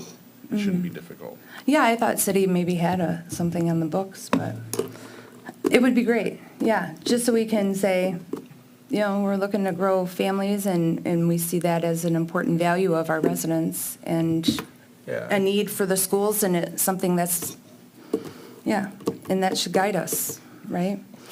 Yeah, I mean, I do think that, where we landed on what we're looking at allowing potentially in, the West 14-mile corridor and that little bit of North Main, where we're looking at the potential for additional housing types, is that we did land on those kind of smaller, like attached single-family style units, as opposed to apartment buildings. So just to talk a little bit about apartment buildings, part of the reason that larger apartment buildings, and by larger I mean like once you get beyond 12 units, are what they are in the United States has a lot to do with our fire codes, where you need the 2 stairways. And when you require the 2 stairway structure, what you wind up with is the hotel style, where you have a central corridor and units coming off of it. And most of those units, they have windows on one side. They're not particularly conducive to more than 1 bedroom because you just have the windows on that one side. When you look at the floor plans for those buildings, if they've got a 2-bedroom unit, it's at the corner because that's where you can get the windows in multiple bedrooms. And going to those smaller, like townhome style things is the kind of the way you get away from that, and you start to get more of those 2 and 3 bedroom units that, in general, we've talked about looking for. And of course, more of those 2 and 3 bedroom units is the kind of thing that's more likely to attract families, keeping in mind that household size is continuing to decrease and the number of children that people are having is continuing to decrease over time, and you're probably never going to fully overcome that long-term trend by offering a small number of additional units. Well, yeah, but I still think we still have cities around us that are at 2.6, you know, in terms of family size. A few, yes. Yeah, and if we, like, the reason why I'm here with my family is because it's a family city. Like, we can have the ability to be that place for those families to want to come to. We already have the goods here. I'm the just good saying, neighbors. don't get your hopes up for a complete reversal, because there simply are never going to be enough units to overcome the long-term trend in household sizes fully. Like, we're never going to be a 15,000 person. Because people just aren't having 6 kids like they used Exactly. to. We're just not going to be that again. We can get more families in here, but it's not going to be a huge number. No, of- but I do of more think we should families. operate from the consciousness of that is our goal, that is who we are. I mean, I don't think that there's anything wrong with with putting it out there and you know, if it's in our master plan, you know, I just remember in the last few years, anytime a PUD comes in front, they like pull something out of the, you know, 140-page master plan and say, oh, we meet this part. So I think keeping it in the forefront of our vision is important because that sets a vision for obviously developers and people who come here and want to do business. That's who we are. So I think it would be helpful. Yeah, Joe, I understand like the need for, maximizing density, but also keeping up with more of like a detached condo unit where it's more family orientated and not like a, traditional apartment complex. What would be the zoning in Clawson for something of that nature? More of even a detached condo? Something that does allow, it's not quite the same zoning as single family or R1, R2, but it is more laxed on the lot lines. Well, so there's a couple things, I guess, to consider with the current zoning. One is that if you want those attached units, like townhome or row house style things, you could do that in RM1. They're probably more profitable things that a developer can build in RM1 though, so they're not going to do that, which is part of the reason that we're talking about it in these areas that we're addressing here, because that's what would be available there. So if someone wanted to do residential development, that's what they'd have to do. They wouldn't have the other RM1 option. As far as like a detached, or even if I can even limit the size of the attached component. So it's like either a duplex or quad or tri.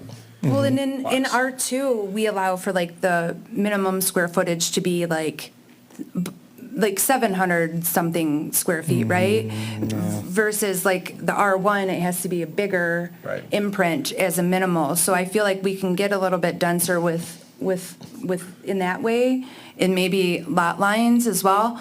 I do like detached a little better because then we're not having a failing HOA or anything like that, right? Well, you can have a failing HOA with detached units. You can. There are like hundreds of them all across southeast Michigan. In order to get the density, you have to.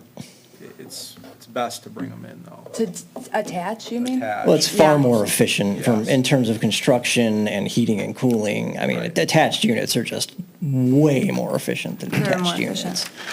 And that's part of the reason that they often cost less too. I mean, your construction costs are just a lot lower.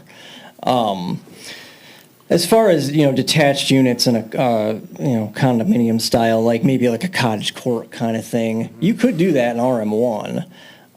You could do it in the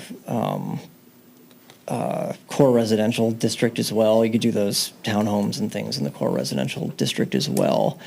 But of course, like I just said, there are more profitable things you can build in RM1. So most people aren't going to choose to do that in RM1. So again, it's a matter of But- having other places where we're directing things more toward that Well, type how of can we product. incentivize those things? Like, oh, so a cottage court, that's Well- conducive to like a senior living, right? Because you're Yeah, ranch right. style community. I always thought that that would be a good fit That's over by what they're like, usually built for, yeah. Right. Well, now it's what they're usually built for. Traditionally, they were just another housing type that people put in cities because you were allowed to build them, and then we zoned them out all over but they the were like country. ranch style, right? Not necessarily. I mean, Okay. Louisville has a number of really cool court-style developments that have like a couple of attached units, a couple detached units. There's an apartment building at one end. Who's but they're all that? built. This is Louisville, Kentucky. Oh, okay. Like, it's seriously, it's worth touring Louisville's Oh, okay. historic residential neighborhoods because they've got a lot of really interesting, what we would now call missing middle housing there. And it includes some of that court stuff. Modern cottage courts most often are built for senior housing. In certain places, like Andy and I know up in Traverse City, cottage courts were like vacation home developments in certain places for like a lot of the middle of the 20th century as well. But most communities simply just zone them out in the mid-20th century. You really won't see any in Southeast Michigan because we just don't allow them to happen. Why? Why did they zone them out? Well, everybody was obsessed with single-family homes. Oh, okay. I mean, that was, we just thought that everything should either be an apartment building or a single-family home for a very long time. Yeah. You can't really incentivize, you have to just narrow the zoning on it. Right, allow that. exactly. So, you know, in these areas that we're looking at, that's what you allow. You allow that kind of thing and not the larger complexes. Yeah, I would love to see incentivized senior housing because we've got Yeah. a. And also, huge you senior should not population. disincentivize it by like, if you want 3-bedroom units, and I've said this in the past, don't require 3 parking spaces for a 3-bedroom unit. Well, right, and agreed. But there's not a direct way we can incentivize a type of that housing. It's difficult to fully incentivize it. I mean, Would that strategy even be in the master plan, though? Because we're talking about the master plan drafts, right? So would that appear in the master plan? in terms of incentivizing, Well, I get the granularity of the To data to give us a agree. benchmark. I understand the vision statement for family-owned properties, but this discussion right here, would that be in the master plan for incentivization?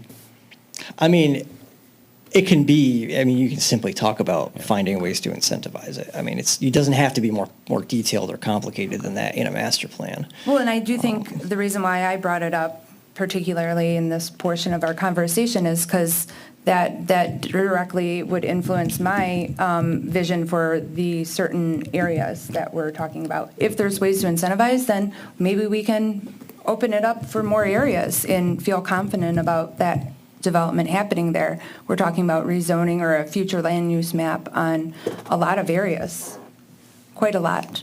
So that's why I found it important.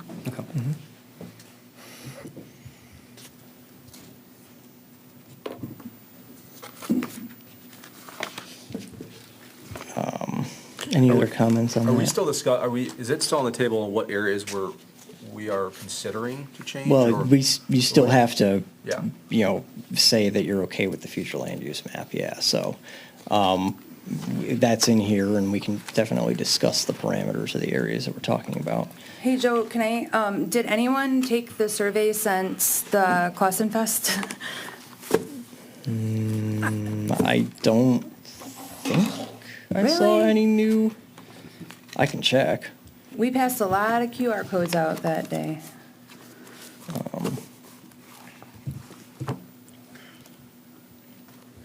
Joe, I mean, correct me if I'm wrong, but the last future plan use map they already designated some of the properties though for potential.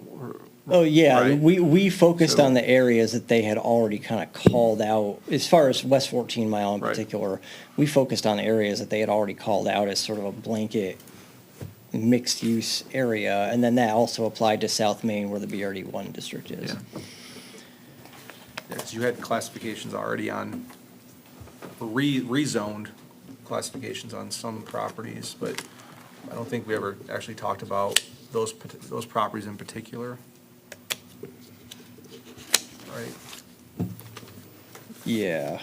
We I guess have what had I'm a saying, like, few. who ultimately, on the future plan use map currently, who determined, what should be what? The one that's in the draft, you mean? Yeah. Yeah, I mean, that was just done through discussion here, and then Okay. we started from a point where we were basing our initial study areas off the last future land use map. Okay. It looks like there have been 8 people. 8 people? Yeah. Okay.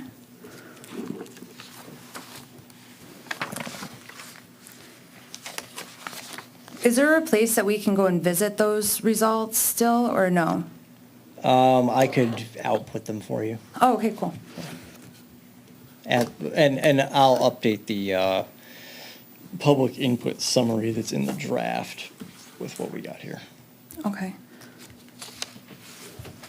It's only a few responses, but I worked hard for those we responses. can integrate them.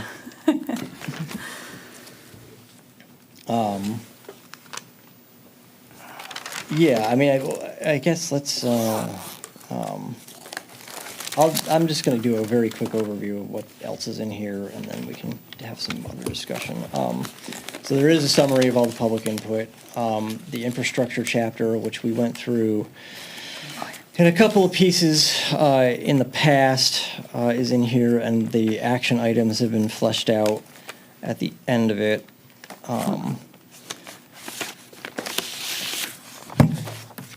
And that, of course, includes those frameworks for,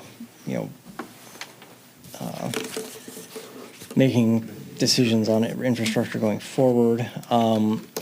The sustainability plan is in there. As I said, that one was pretty much complete early, but we do have a second version of it that takes out some of the action items and puts them kind of on their own. And we'll get you both versions of it, and you can make a decision as to which one you'd like to include. And then we have the corridor studies. So there's the South Main Street, there's Crooks Road and Maple Road. Crooks Road and Maple Road in particular is really, it's just giving us a basis on which we can look back at the way the BRD1 district was done. Nick and I discovered an issue with that district just this last week. We don't deal with a lot of properties in that district that have side lot lines that abut residential, but there are a couple at the end of Anderson Court, and we looked at that district, and it has 0 side setbacks. So if you've got a lot that's got a side setback that happens to be the rear lot lines of a bunch of residential, there's no setback from that, and we kind of need to fix that. But there is a setback per other ordinance, though, isn't there? No, there's nothing that would actually override that anywhere else in the ordinance. So, among other things, in the BRD2 district, that has to be revisited. And in general, the district, the list of permitted uses and things is something that we should be taking a look at, and that's really what the plan is saying. Same basic thing with the South Main Street area, the BRD1 district.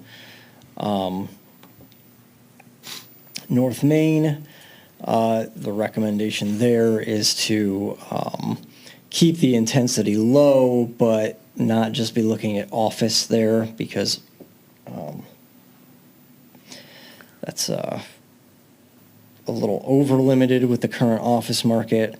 But again, really trying not to go too far with intensifying that corridor, just providing a few more housing options in that North Main area that we're looking at. And then West 14 Mile is really the biggest deal here, because we're trying to add some depth to what the last master plan said about this area. It put a mixed use label on that whole corridor between Manitou and Washington, but didn't really get into much discussion of what that actually meant.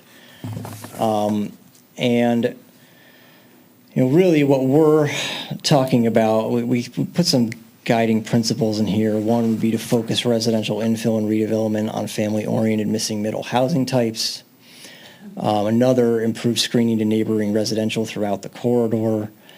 Where full redevelopment occurs, bringing buildings toward the street with parking and screening in the rear. On the north side between Bywood and Manitou, permitting upper floor additions to those older buildings to create live-work spaces, which is another thing we talked about. Managing access directly onto 14 Mile Road by providing for cross-access between sites or directing drives to side streets so that you're limiting the points of conflict. Seeking opportunities for shared or public parking for sites without space for parking between Marias and Kinross. And then on the north side between Bywood and Manitou, seeking opportunities for greening and additional landscaping and screening. So those are the principles that we set out for West 14 Mile Road. Can you tell me what page you're on, Joe? I'm sorry. I'm on 109. 109, okay.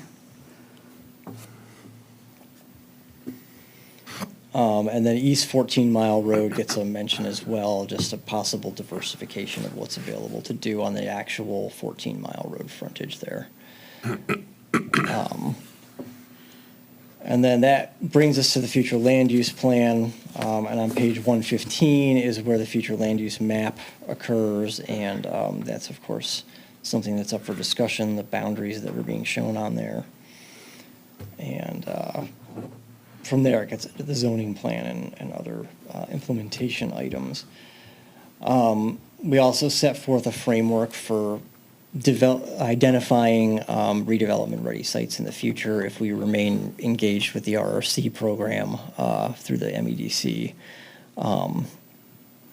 How would we pick sites in the future rather than identifying 3 sites now and then having one of them sell, in 3 months or something? We've just set up a framework for identifying that if we keep going with that and get to the next level of certification. What does that give us? I'm sure it gives them grant money, right? Is it? Well, what it does is the MEDC helps you market those sites. When you get full RRC certification, the MEDC will actually help you market 3 sites that you've prioritized for redevelopment. So we put a framework in here for identifying what those sites would be should we reach that point where we're trying to market sites with the MEDC. And who chooses to be a part of that or not? Is that That's us? like a council level decision. Council? Okay.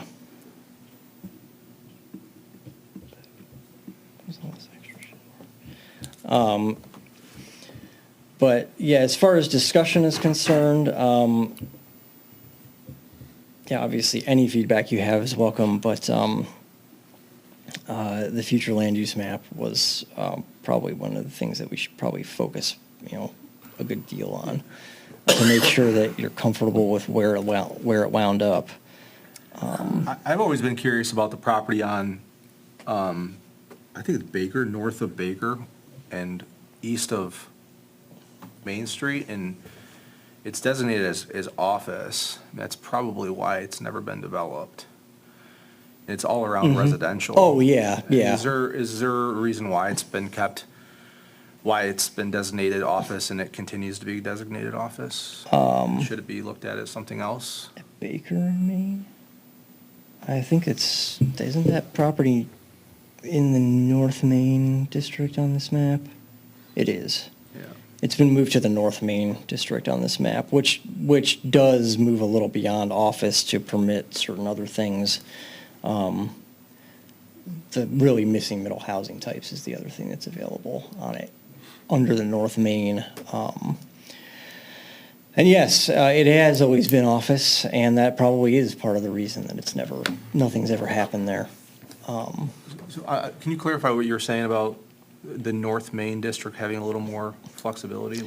Yeah, if you look at page 116, there's a description of that category for the future land use map. So will it have its own, as far as like the legend is concerned, will it have its own, classification? Yeah, actually, I'm sorry, it's on page 117 that the North Main future land use category is described. It's currently zoned for office development. In 2017 was placed in the office future land use category. Includes one vacant lot otherwise developed with commercial and office uses. The commercial uses include a funeral home and banks. The new category aims to carry forward the low-intensity use profile of the area while acknowledging the weakness of the contemporary office market and providing for greater land use flexibility. Senior housing and missing middle housing types may be considered. In general, setbacks to the neighboring single-family district should be substantial, and setbacks to Main Street may be reduced to accommodate this, is the description right now. Okay.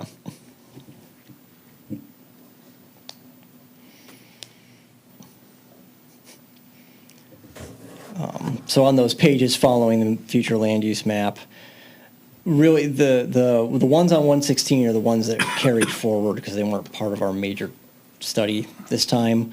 But then you get to the mixed use ones on page 117, and we provided the previous 2017 descriptions of those categories, and then we've contrasted that with how that's been broken out in the new plan.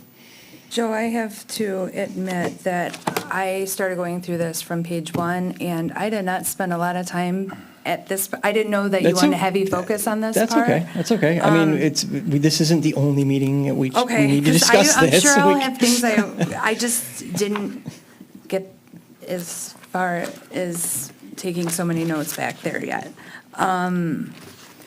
I did want, are you done with that? Or I don't want to get us off track. No, go ahead. I can get us off track, okay. I'm good at that. The portion of it that talked about, I don't know if this was the intention when it was written, but it talked about the parking. I don't love the idea of turning over the parking to a third party. I forget what it was labeled as.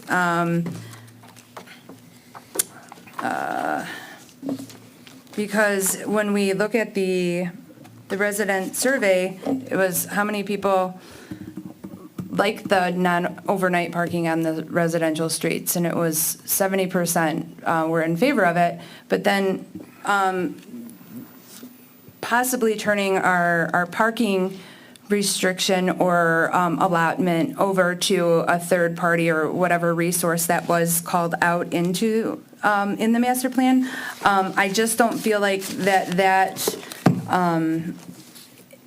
is comfortable to me anyway. I don't know if anybody else feels that way, but Clausen is definitely different than many other cities, so I don't want to rely on that for future parking. Trying to determine what you mean.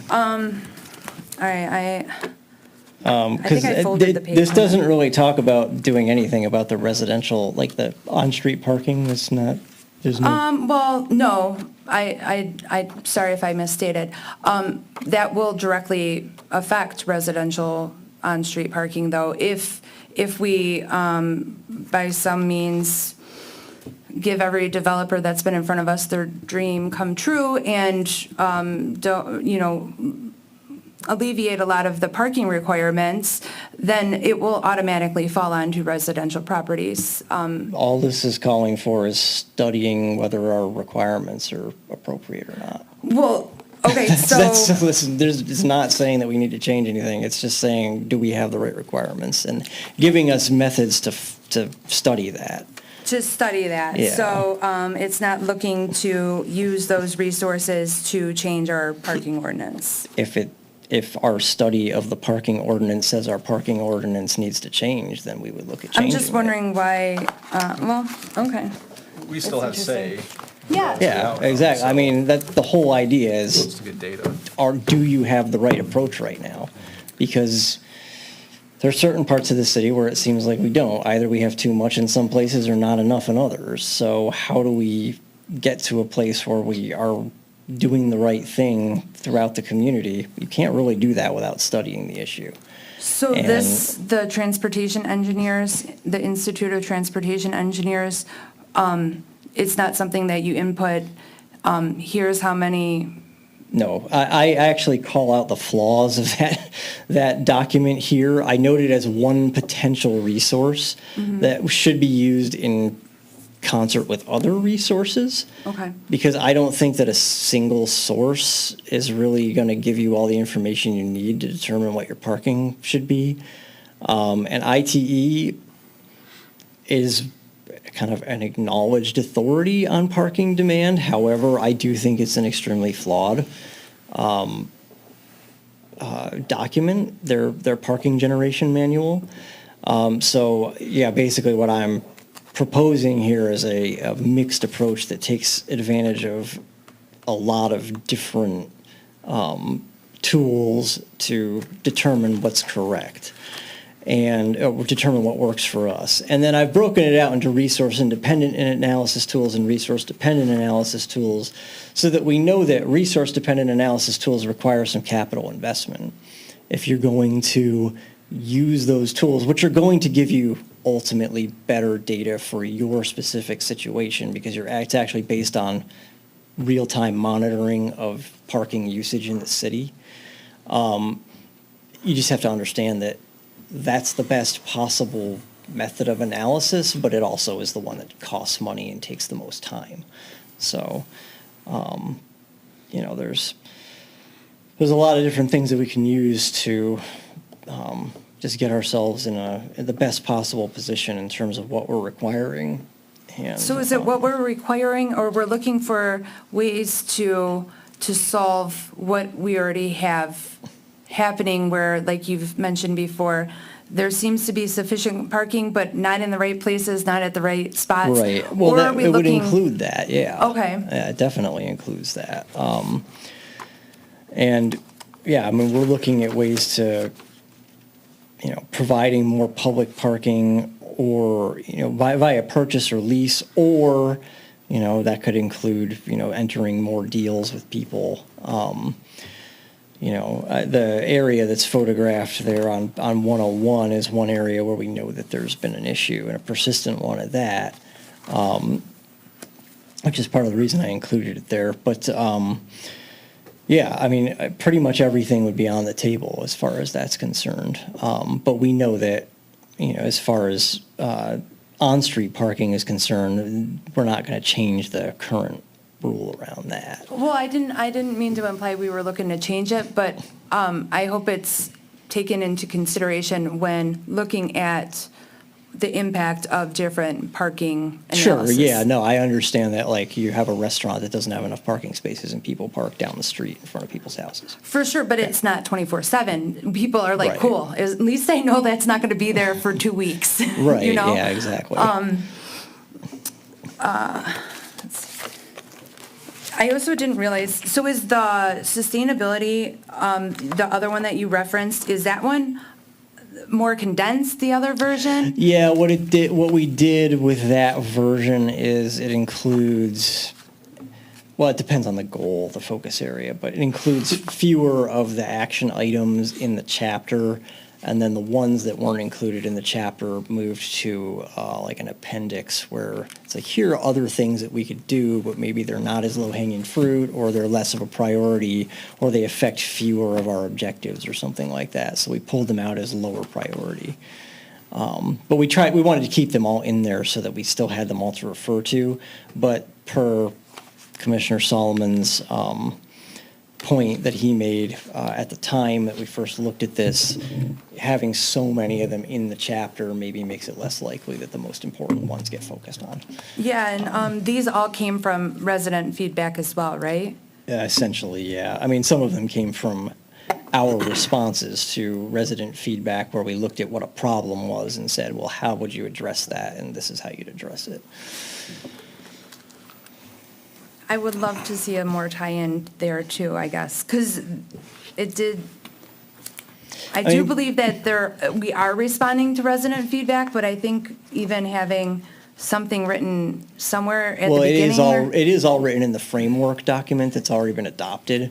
Uh-huh. So it's just not in this plan because it would be repeating it to put it in this plan. The framework document can be attached to this as an appendix. Joe, I got a question on the future land use map. So you have Shalom current, as public, quasi-public. So when they, I mean, obviously this development is happening, so will they go for a zoning change? Or why not already designated as, single family? Shawm is single-family residential on the future land use map, so is Baker. Oh, is this an old one then? Oh, yeah, this isn't the one that is in our, I have the big one that you printed. It's changed since then. It's changed since then, yeah, Yeah. I'm sorry, Right, yeah. It's different in our No, the one packet, in the but- draft does have Shawm and Baker as And I single-family think residential, there are a yeah. couple other changes too, right? There were a few other Yeah. little changes, yeah. That's, yeah, the office space that I That's was probably why talking- you're that's why asking I was- about Baker and, yeah, okay, yeah. Yeah. Yeah, that's been changed to North Main, yeah. Okay. Yep. Ah, that makes more So sense. Page 115 as well, sorry. Yep, yeah, so, okay. Sorry. He's staring at this for like an hour. Oh, yeah, I'm sorry, I probably thought I was like gaslighting you or something, like, no, it's there.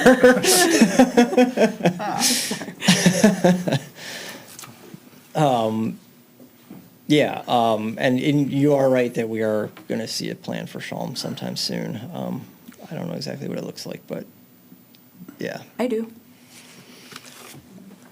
If anybody wants, I went to the meeting, but, so what's our projected date to move this for vote? How many more times are we gonna discuss this? Like, not that I'm sick of discussing it or anything, I just am trying to get I mean, perspective that on really things. does kind of depend on the planning commission. If you want additional changes and things, that can be done before the next meeting. And, I mean, provided that they're small changes. But, and then we can, take another look at it. Otherwise, I mean, if you're there already, then we can, ask council to distribute, but, again, we can discuss it more if the planning commission feels that there's more discussion needed. And if it doesn't, then we move it forward.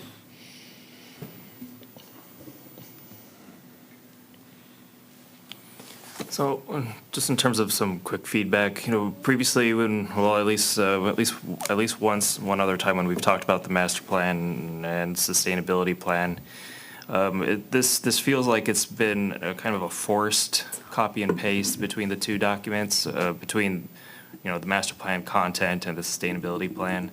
One of the feedback that I know that both Commissioner Solomon, I won't speak for him, but I know I had echoed that sentiment, is that there was a lot of opportunities to integrate the points made between both the sustainability plan and the master plan.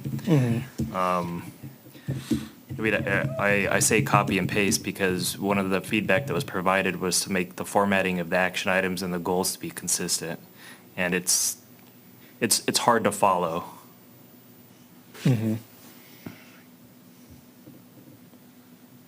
Oh, in terms of the way it calls out the objectives supported as opposed to being a more straightforward table like in the other chapters? Or? Right. There's, a lot, opportunity with respect to the sustainability plan. We talk about, some of the focus areas I'll just highlight, water and transportation, to start with. We talk about water and infrastructure opportunities, stormwater management as part of the master plan content. But, so I feel like we're just forcing the two pages or content together without actually talking, as one integrated document, if that makes sense. Okay.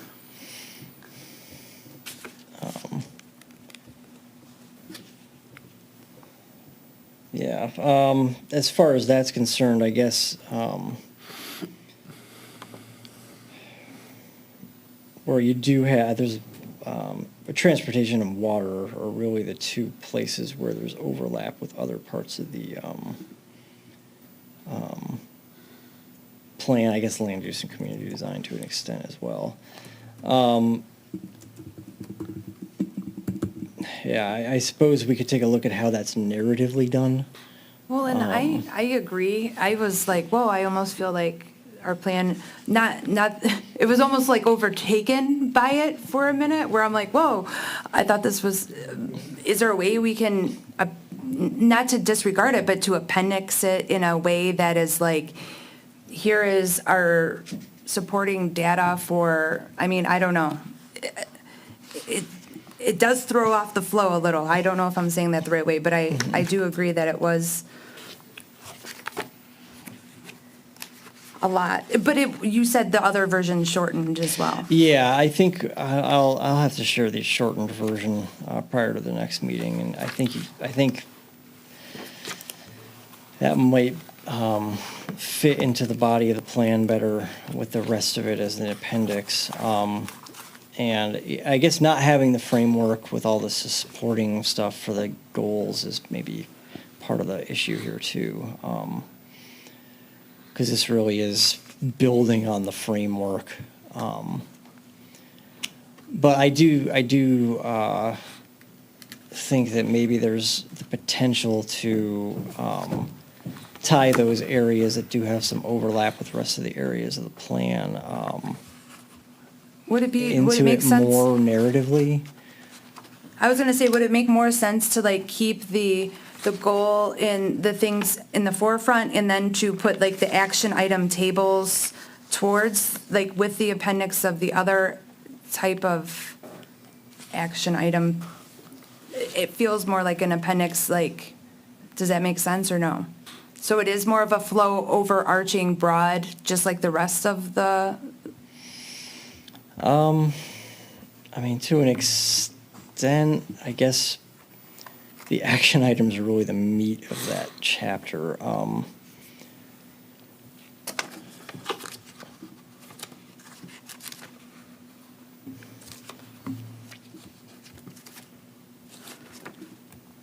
Yeah.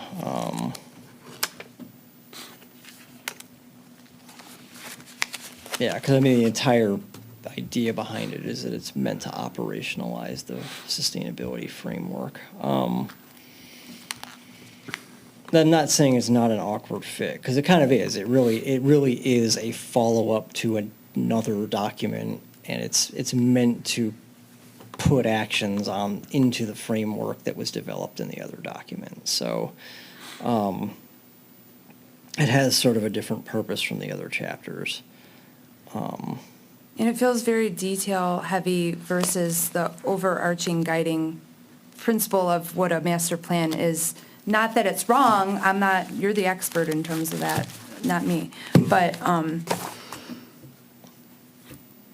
Right, yeah, I mean, the framework is the more general document, and then this is where it drills down to more specific things.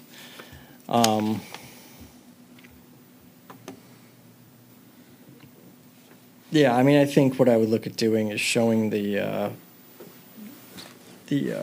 version that's a little more condensed, where some of this stuff is moved to the appendix, and then we could look at perhaps tying some of the content here with overlap elsewhere into the document more directly through narrative to those other sections of the document. I think that's kind of my suggestion, I guess, for a way to address that.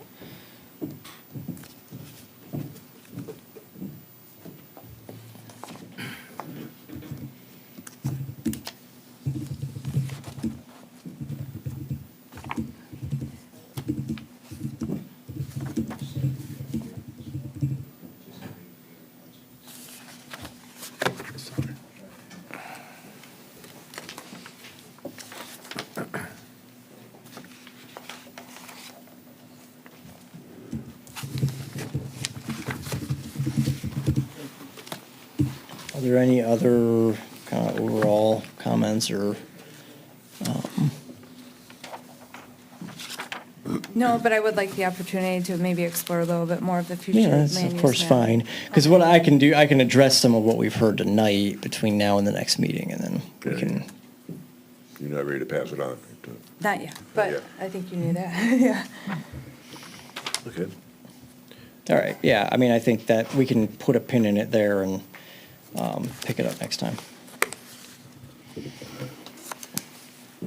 Okay, thank you. Move on to agenda item number 9, which is other business. A is continued discussion of short-term rentals.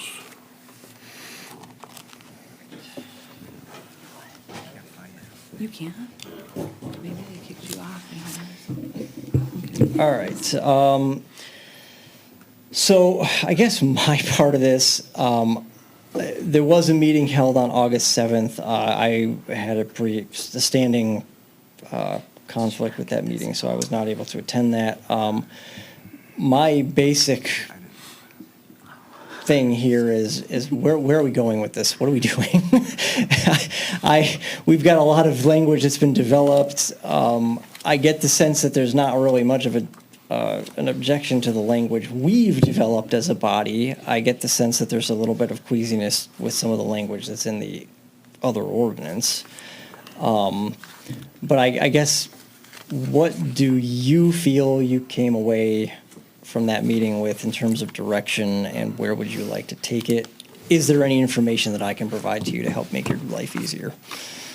I guess is my question. Well, Go ahead. at least my takeaway was, at least for the planning commissions and our scope of responsibility of looking where those short-term rentals could be restricted or allowed, right? Mm-hmm. And there's also that density discussion or percent per block.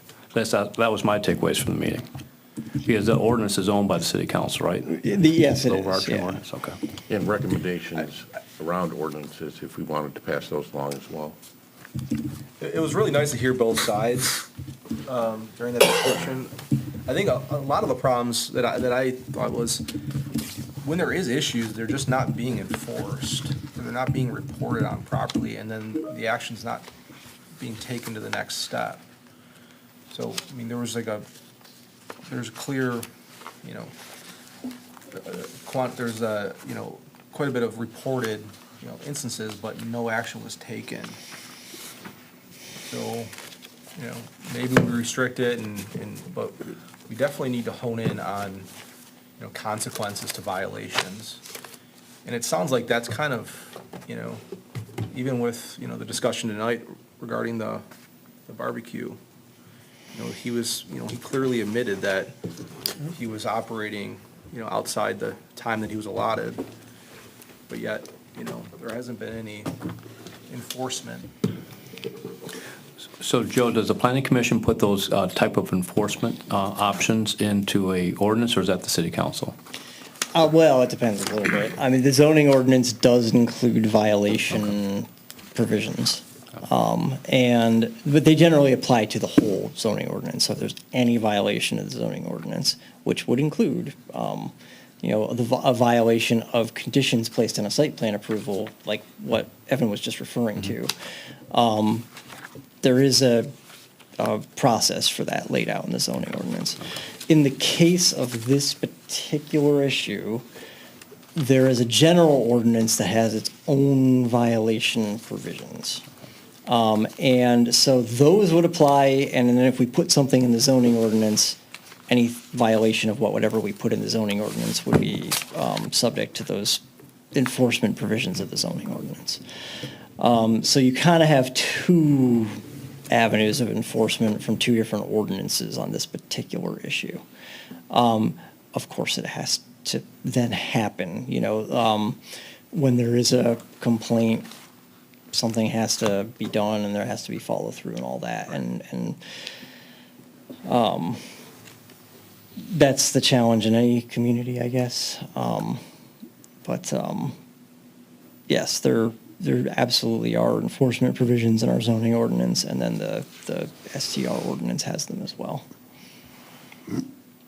We have them written in the existing ordinance, but like you're saying, they're not being enforced. And at the joint meeting, 426 Red Ruth Avenue, it's on the list here of approved sites for City of Clawson, but they've had 3 violations. And I think in our ordinance it says you get 3 violations, your license is pulled. And as far as I know, their license hasn't been pulled. So I figured, I'm not sure why that's not being followed up on. I also brought up the fact that we were only given a list of 8 short-term rentals. I came up with a list of 6 more that are in town. Just by looking on services or something? Just, yeah, front of line, went on Airbnb, City of Clawson. They're not that hard to find, and the one that really sticks out to me is 530 East 14 Mile. It's that big building across from Guardian Angels. They opened up as an Airbnb probably 2 years ago, and the city's just not doing anything. So we did review the typical short-term rental websites, Airbnb and Vrbo, and identified 2 properties that we sent notices out to that they're not in compliance. Those letters were sent out sometime next week, and so they have that time period to respond back. We haven't heard anything from either of the business property owners there, short-term rental operators. So if we do hear back, they'll register. If we don't, then we'll take the next step in enforcement. So that's the follow-up there. Yeah, code enforcement, I think, is one of the biggest problems we have going here. And police reports, I don't know that we are supposed to be privy to getting police reports, but I think it would be helpful to us to know if there's something going on that residents are, we know residents are complaining about it. Obviously, we get emails to that effect. The best thing I came up with out of the meeting was to tell the residents, direct their complaints to the Airbnb company. If these people are running a business through Airbnb, if they contact them, they're liable to get a better response than they're going to get out of the city of Clawson, from what I'm seeing. Well, at this point, that's not correct. We're improving the way we're enforcing the short-term rentals to get it more in line with how it should be done. But I do think that, you know, this body is very focused on the enforcement aspect when the primary focus should be on the zoning. And, you know, where they're able to operate. Is there a cap throughout the city? Is there a cap per a certain district? Do we break up the city in, I don't know, 4 or 5 certain districts, and you can only have a cap of 5 short-term rentals operating in that one certain area? I think that should be the primary focus of this conversation, and then the enforcement will come after that.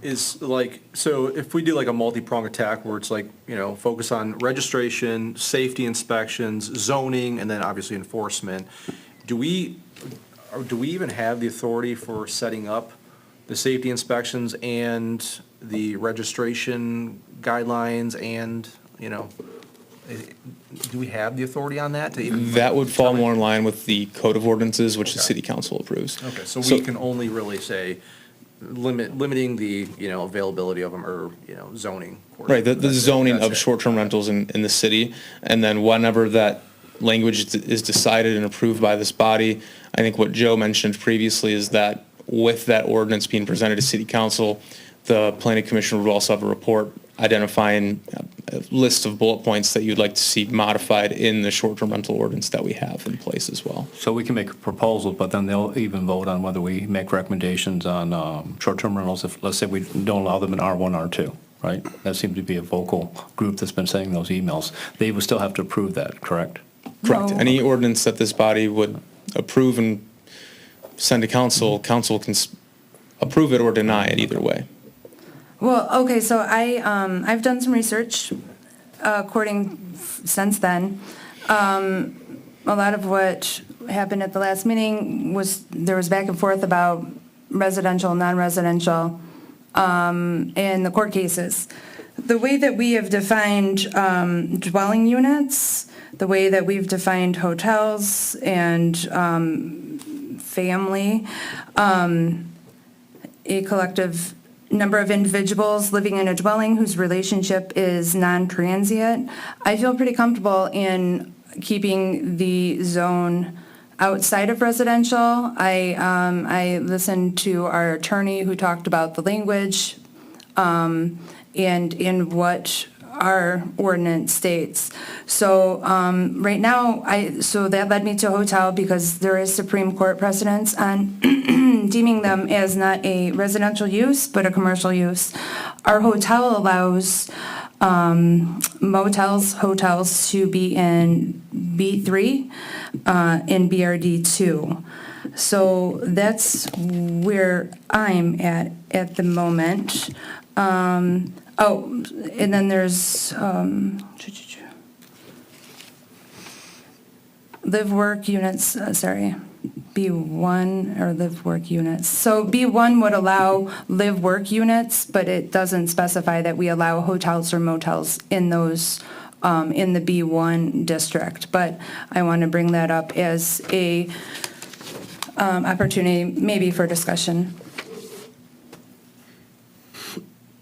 So you're saying not just take them out of residential and allow them, I mean, is there?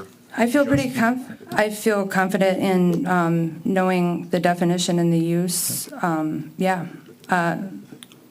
Following the guide of Supreme Court precedents, I feel confident in them going in B3 and BRD2 or wherever those are the current zones that allow for hotel, motel, transient use. Which one were the two ones? BR3? BRD2 and B3, although I'm sure that's not something we've visited more often. I don't know when we wrote motel and hotel ordinances, but that's... Sounds like you're about to make a motion. Well, I didn't know if we could make, okay, Well, I just discussion, I agree that out of the residential, but then also putting a percentage or density requirement in the other zones as well. We can do it in a next motion. you, Let's start where we limit them. okay, thanks for your help. If I may, I would recommend maybe discussing some of the items, having those identified, and make one motion to encompass everything that you wish to vote on. Can we do that in 11 minutes? We can. Well, you we can extend the amend that. meeting after 10. I know we're coming close to that time. Did you have a cap in mind? Like, I think we can amend your motion as we go along. oh, okay, all right, well, I'll make a motion to zone for the Short-term rental. short-term, why are you rushing so bad? He's ready to go. Short-term rentals Is there 10 minutes? 11 in minutes. the B3 and the BRD2 districts. Support.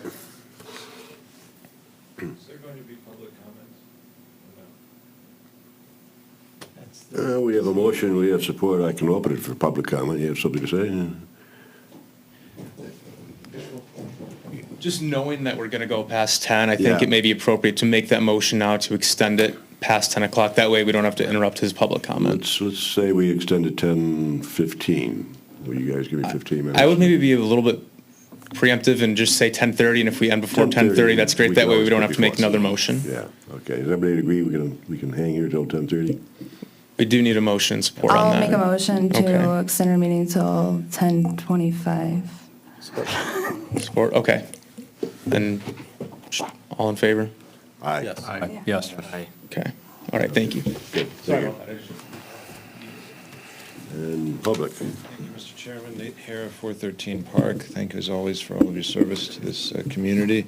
I agree with the enforcement issues, but if it's one thing I think we've all learned is if you're expecting enforcement to save the day, it's not going to. So it's the effort of our laws and our ordinances and the strategies behind them to get in front of these problems before they happen. I think it's crystal clear. I am very grateful for Ms. Redmond's approach to confine Airbnbs to the areas where they make sense and where they're safe and where they're away from single-family residences and children. I'm also concerned about them near schools. I made the point that there are significant areas of this that are in contention. What is a commercial use, what is not a commercial use, but I think you hit it correctly, as I said at the last meeting, that there are significant legislative, I should say judicial events that set precedents for the take that you're taking. Notwithstanding, it is still at your ability to secure consultation from experts in this field. And I see only good things coming from that, given the fact that there are already Airbnbs operating in these districts that would rightfully be prohibited. There are hotels in areas that there should not be hotels in to begin with, and I think the city would have every right to restrict that even currently. But I'm not a lawyer. The last thing I would like to say is and I don't mean any offense to you personally, but there are conflicts of interest in voting for things that you would benefit from personally. So if we're talking about issuing liquor licenses, for example, Mr. Sampson would recuse himself because he had a bar in downtown, or was associated with a bar at least downtown, and it would be inappropriate for him to do so. So he recused himself from those votes. If you're an active landlord in this town and you're also participating in rentals, I think that would be a good courtesy. And to prevent any misconstruction of a conflict there. So on this topic, this is all I have. Thank you so very much for protecting the safety of our communities. These Airbnbs are extremely disruptive, dangerous, and traumatic. If there is a motion to be made, I hope you'll make it quickly, but I hope you'll make it on good counsel that's very thorough. I don't think it should be rushed, but I don't think it should be delayed either. There are many factors, not only for the zoning, but for also recommendations to council. What would consequences be? Would there be fines? Would there be, significant leverage to not only react with a significant amount of force and discipline, but also you would prevent crime, you would prevent abuse, knowing that the violation would be so expensive to the operator of that business. So thank you. Thank you. I'll then close public discussion. Mr. Redmond, what districts were you considering? Oh, sorry, it would be the BRD2 and the B3. They're the districts that allow hotels. I mean, would rentals. you be open to expanding that to CMD and City Center as well? Not at this time. I wouldn't, because those allow for great density in multifamily. And we'd have to do a cap on that, but. I would also just add that regarding the CC and CMD, I think that of all places where you would imagine having people rent a short-term rental, that you'd want them closer to our downtown. That's more of our destination. I think that's just an important thing to consider as well when we're identifying districts that this would be permitted in. I agree, but at this time, our ordinance doesn't, those are residential areas at this point in time. They're multifamilies. They could be considered as part of the master plan rezoning that we're going to be talking about, right? I mean, we're going to be talking about those zones, are we not? So we could I change the believe that if definition of we those zones discussed it, later. there might be opportunity, but I would hate to see, I mean, a renter could be it could be a nuisance to them just as bad, a family that's living in an apartment. That's true. Yeah, it's more transient, people come and go in apartment buildings, but that doesn't, I don't necessarily, it's a residential thing, and to say it's not a residential use and then to put it in residential feels weird to me. I do think there's opportunities for more areas, but I just don't think our ordinance is written that way at this point. So with that said, I would like to stick with my original motion. So just at the version of the ordinance that I'm staring at, again, I know there's people that are looking at different things. It says that hotels are permitted in the CC. Oh, does it? In the table that I'm looking at, but Is it with a, is a principal permitted use? it is a principal permitted use? You said? Yes. Oh, okay. I looked at the definition of hotel to find okay. the zone. So, That makes sense. Yeah, I'm just staring at the CC? I'm staring at the use matrix within the see, then our it gets zoning ordinance. complicated, right? Because then, but I also don't, so, Well, in CC, there's really not that many, multifamily as is right now, right? well, no, but we can't zone for what's right now. We zone for the Yeah, ability. no, I'm just trying to think what kind of businesses would actually be able to even take on. Let's say the Ace Hardware, I mean, that'd be a hop-in. That's CMD, I believe, isn't it? No, that is CC. Well, I think Ms. Redmond did make a good point that to define dwelling unit a little bit more clearly, that way you wouldn't encourage a short-term rental to be used at an apartment building. I think that is something that I don't think you wanted to do based on what you were talking about. I might have interpreted your comment incorrectly. No, but I don't think, I mean, if we're going by the guide of, it's not a residential use, we would sure probably, and that's our reasoning, why would we put it then in a residential areas? I mean, I guess not residential. In a hotel, in city center, sure, I don't know. Our language is conflicting, so are you trying to amend my motion? I was just, I'm not suggesting to amend it, I was just. If I may, Bringing it up. I don't think we need to make it more complicated than it should be. You identified 2 districts. Here we are, 2 districts. If you guys think it should be more, let's hear it out. Why not? Why so? I think we should start at 2 districts that you Well, identified. I did make a motion and get seconded, so I didn't know if someone was officially, didn't I? Or And just, no? yeah, just to be certain, yeah, you made the motion, Mr. Nushai seconded that, and it was to restrict short-term rentals to the B3 and BRD2 districts. Correct. Correct? Correct. Okay, I just want to make sure I So here we are. got that correctly. Just keep it simple. Keep it simple. Yep. 2 districts.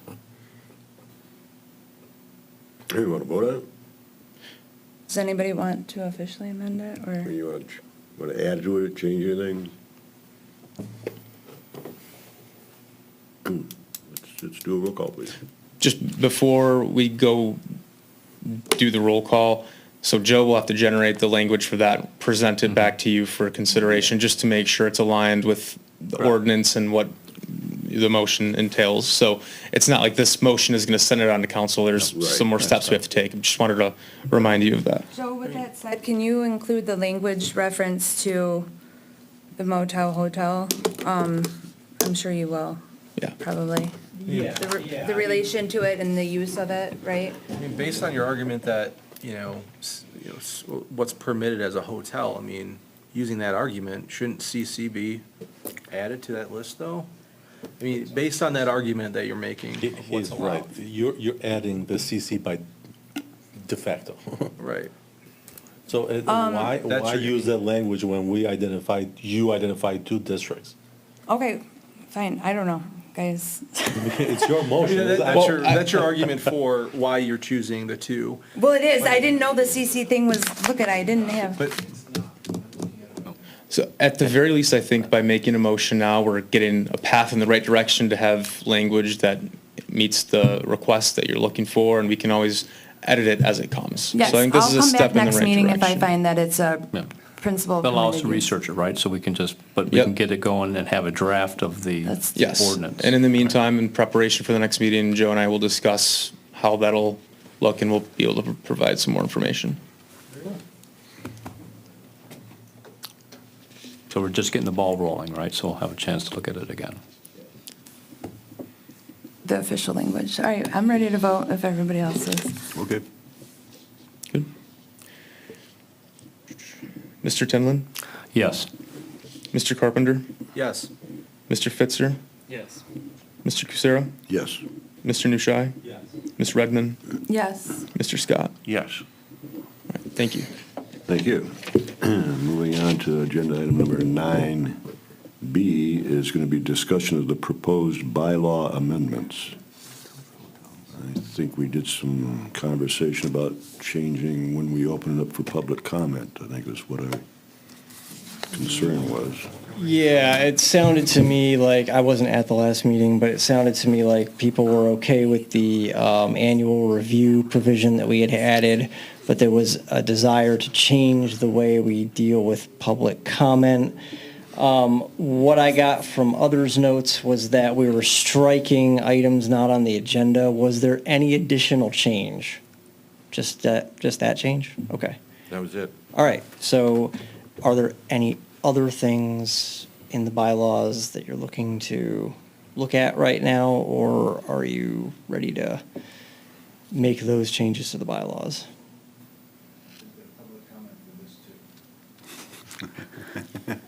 That's up to the chair. You have an opinion? I'll open public comment for you. We're running on overtime now. I wasn't at the last meeting, but I think what's at stake here is whether the agendas as a standard format will have a placeholder for items on the agenda or items not on the agenda. And historically, we've not had both in planning like we do on council. Right. I appreciate having actively spoken at the wrong time on the wrong topic. Most likely you've called me out on it.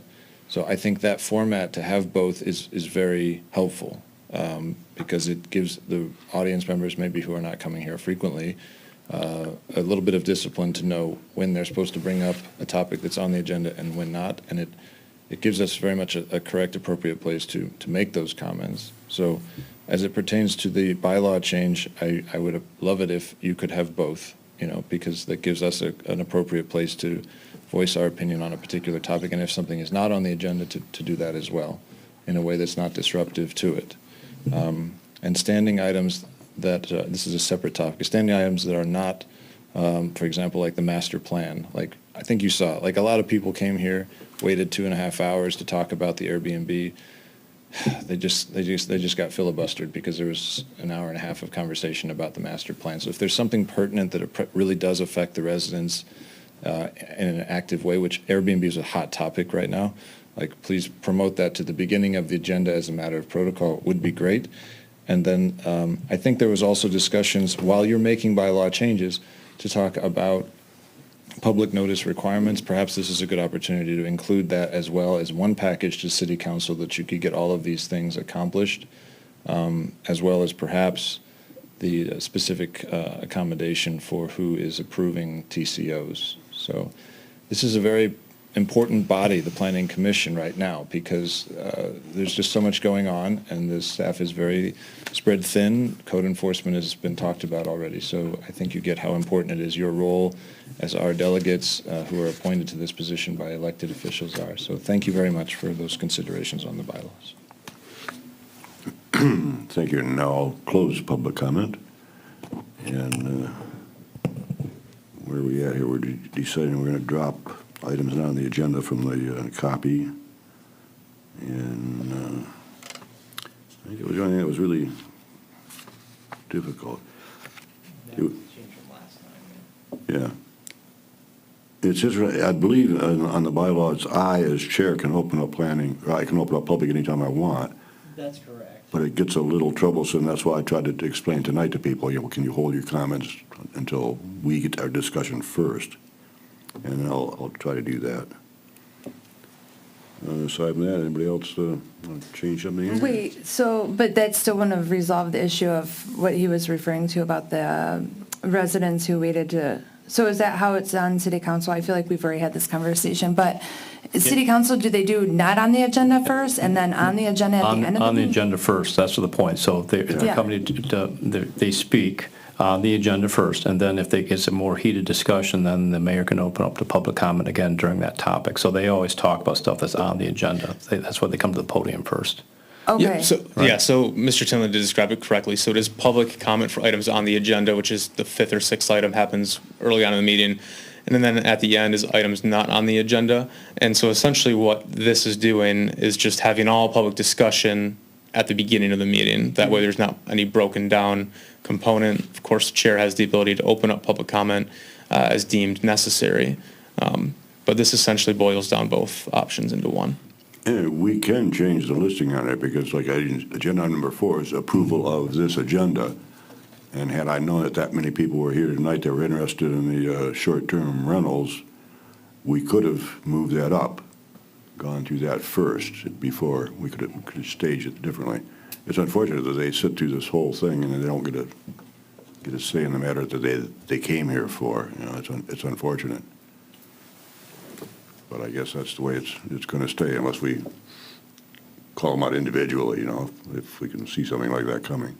I mean, they do it on council too. They'll change sequence of. They do, yeah, but usually they have insight that we wouldn't have had. If you have a guest speaker come in, you try to get them out first and then get them out the door, Yeah, I mean, changing it to allow them to speak on any topic up front, then, you can tell them what's on the agenda and say, here are the agenda items, and if they want to speak on one of them, they can do it up front, and then if they want to stay for the item itself, they can. Yeah. And then you could always open up the comment during that item if you felt it was necessary. So is the language public comment for the agenda? Is that what we're saying? So all it says is public discussion, so it encompasses everything. So if someone's here to talk about let's say they're talking about the Culver site, it's not on the agenda, they can make their comment at the beginning of the meeting. That way they don't have to wait for items not on the agenda at the end.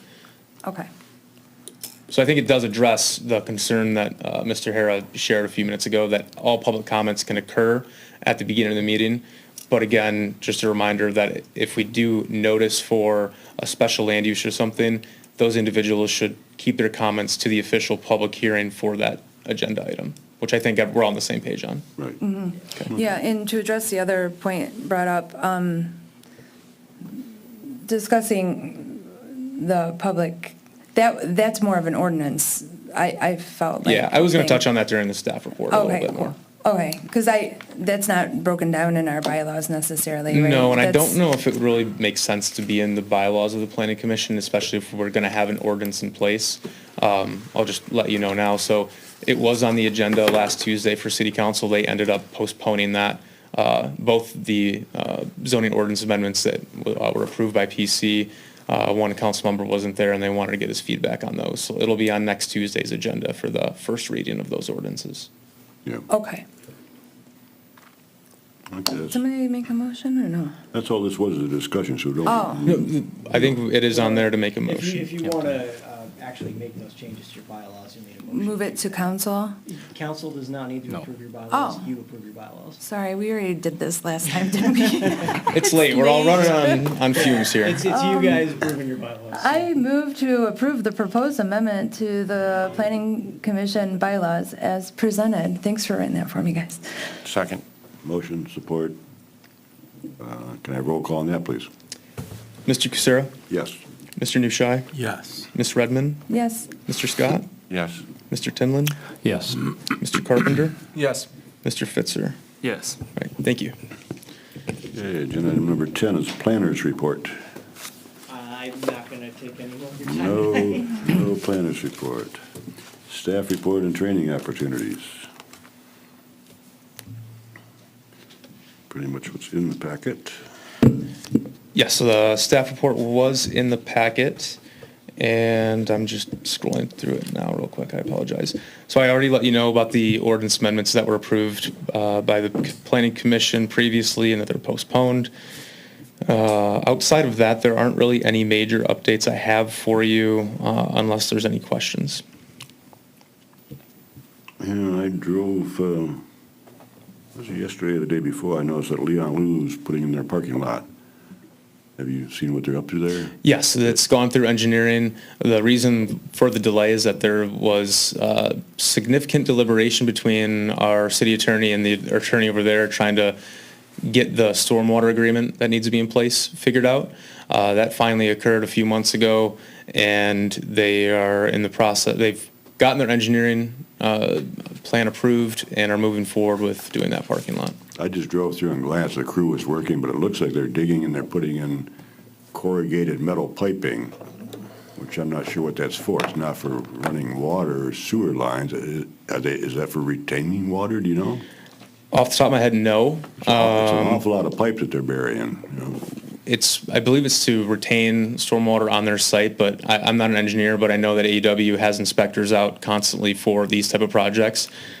I will follow up with our engineer and see. Can you see if I can get one for my backyard, Nick? I think we'll have a high demand for those. The water retention tanks I'm used to seeing are plastic, black plastic that hold the water and they weep it out slowly, but this is corrugated steel. Yeah, I do know that there's been some different developments in how stormwater can be detained on site, so this may be a different type of material that they're using that may be more conducive to the environment. I'm not sure. I can talk to our engineer and get a more formal explanation of that. Okay. And, let's see it. Code enforcement, no updates on anything. I have noticed that the sign finally came down on Kinross and 14 Mile. That was on the city right away. The two signs right here at Clausen Kitchen are still on the right of way. They should be pulled. Yeah, and again, I just want to remind you that we have two part-time code enforcement officers. One of them has been on medical leave, and so we are running a little short staff with code enforcement right now, and so we're trying to keep up with all the complaints. Cause I mean, you could send a police officer over there to pull them. We've done that in the past. I don't know that code enforcement has to deal with it. If they know it's against the ordinance to put signs on their public right of way, then the police quite often would go around town and pull them out. We're getting rid of a lot of them. I'm happy those little waving banners are all gone. Yes, they pop up, and when I'm driving around, that I slam the brakes. You see So the A-frames, they pop up. Well, they're okay. You put the A-frame out there when you're business hours, you take it in at night. But, some places just don't take the signs down. They just leave it up. In Birmingham, they'll just take them and throw them away. Yeah, quite often you'll find them by the dumpster back here. Yeah. behind City I still Hall. have a large political sign that was in the city right of way in my office that I'm not quite sure what to do with. So Okay, I'm happy with that. You good? We have no legal update tonight, and unless somebody else has any comments, I'll entertain a motion to adjourn. I got just one. I just want to thank Ms. Rudman for the suggestion for the table for the Clausen Fest. Yeah. Yeah, I got a nice suntan from it, but also I probably engaged 40 to 60 citizens at least. Lots of questions on the zoning, also a lot of other things. So I think it'd be also a great idea to have an elected official there sometime as well, because there's a lot of questions about Shalm, the millage. There was a whole list, but I think I was rather surprised on the engagement of the people stopping at the table.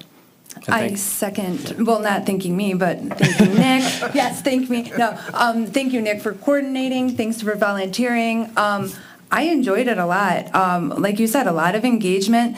Most of the engagement, I mean, there were questions about Shalom. Why is that building empty? What happened to Burger King? Like those questions. But a lot of it was just great conversations with residents that were like looking to just be more informed. And like I said, a lot of QR codes going out. It was fun. So I appreciate it, Nick. Thanks for coordinating that and letting us set up. I was a little under the weather that day, but I was there at 9:30 in the morning, and I helped Joan put the thing together and hung Oh, well, thank you then, too. all the stuff up. I did my part. And Chair, if you don't mind, I'll backtrack a little bit. We do have, we've been having a handful of pre-application meetings that I think there's going to be a few people ready to submit for site plan at some areas, different vacant buildings throughout Clausen right now. So I think in September, we should be looking at some site plans for the first time that are on properties that could definitely use some attention. So hopefully we'll have some new fun items to look at coming up. One of those will likely be Shalom. I was shared that they're getting ready to submit for their application. So once we receive that, we'll figure out the timeline on how and when that'll line up with one of the planning commission meetings, potentially the second meeting in September, if not that first meeting in October. They haven't purchased the property yet. That's what I got at the school meeting that we had, that they said the school hasn't physically sold them the property until they bulldoze that. Oh, no, it's contingent upon approval, I thought. That's what they said at the meeting. Yeah, I think it's still under due diligence. So I expect them to be a while off before they do come in here for site plan. I think it's contingent upon us approving their site plan. Yeah, The purchases. Oh, okay. It's a contingent purchase agreement. Okay. And yes, it is, their purchase would be contingent on them getting approval for the plan. Right. No, I'm confident that we'll receive their application within the next few days. Oh, good. Good. I was pleased with what I saw. Yeah. Sorry to backtrack real quick, but I wanted to update you. Not going to hint the other one? I'm sorry, what was that? You're not going to hint the other one? Baker? Okay. Well, no, that site is on a different timeline than Shalom, because I believe that they're still using that site for this school year. So yeah, they're a year delayed. So that building, I don't believe will be demoed until next year. No, you said that there were two that were coming to us. I was just wondering if you're going to hint what the other one might be. Well, the Shalom site is pretty well known throughout the community. One thing that Joe and I've been discussing is when is the right time to share when an application is coming into you, because there's times where we will get an application and then something falls through with the acquisition of the property, and so don't always want to share that until it becomes official news. Yeah. Okay. That's all I have. Ready to adjourn? Yeah, motion to adjourn. Motion support. Roll call, please. Mr. Tinlin? Yes. Mr. Carpenter? Yes. Mr. Fitzer? Yes. Mr. Kucera? Yes. Mr. Nushai? Yes. Ms. Redmond? Yes. Mr. Scott? Yes.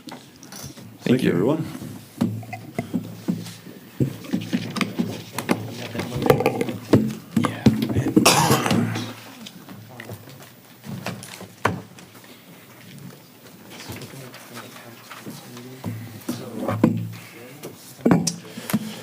Okay.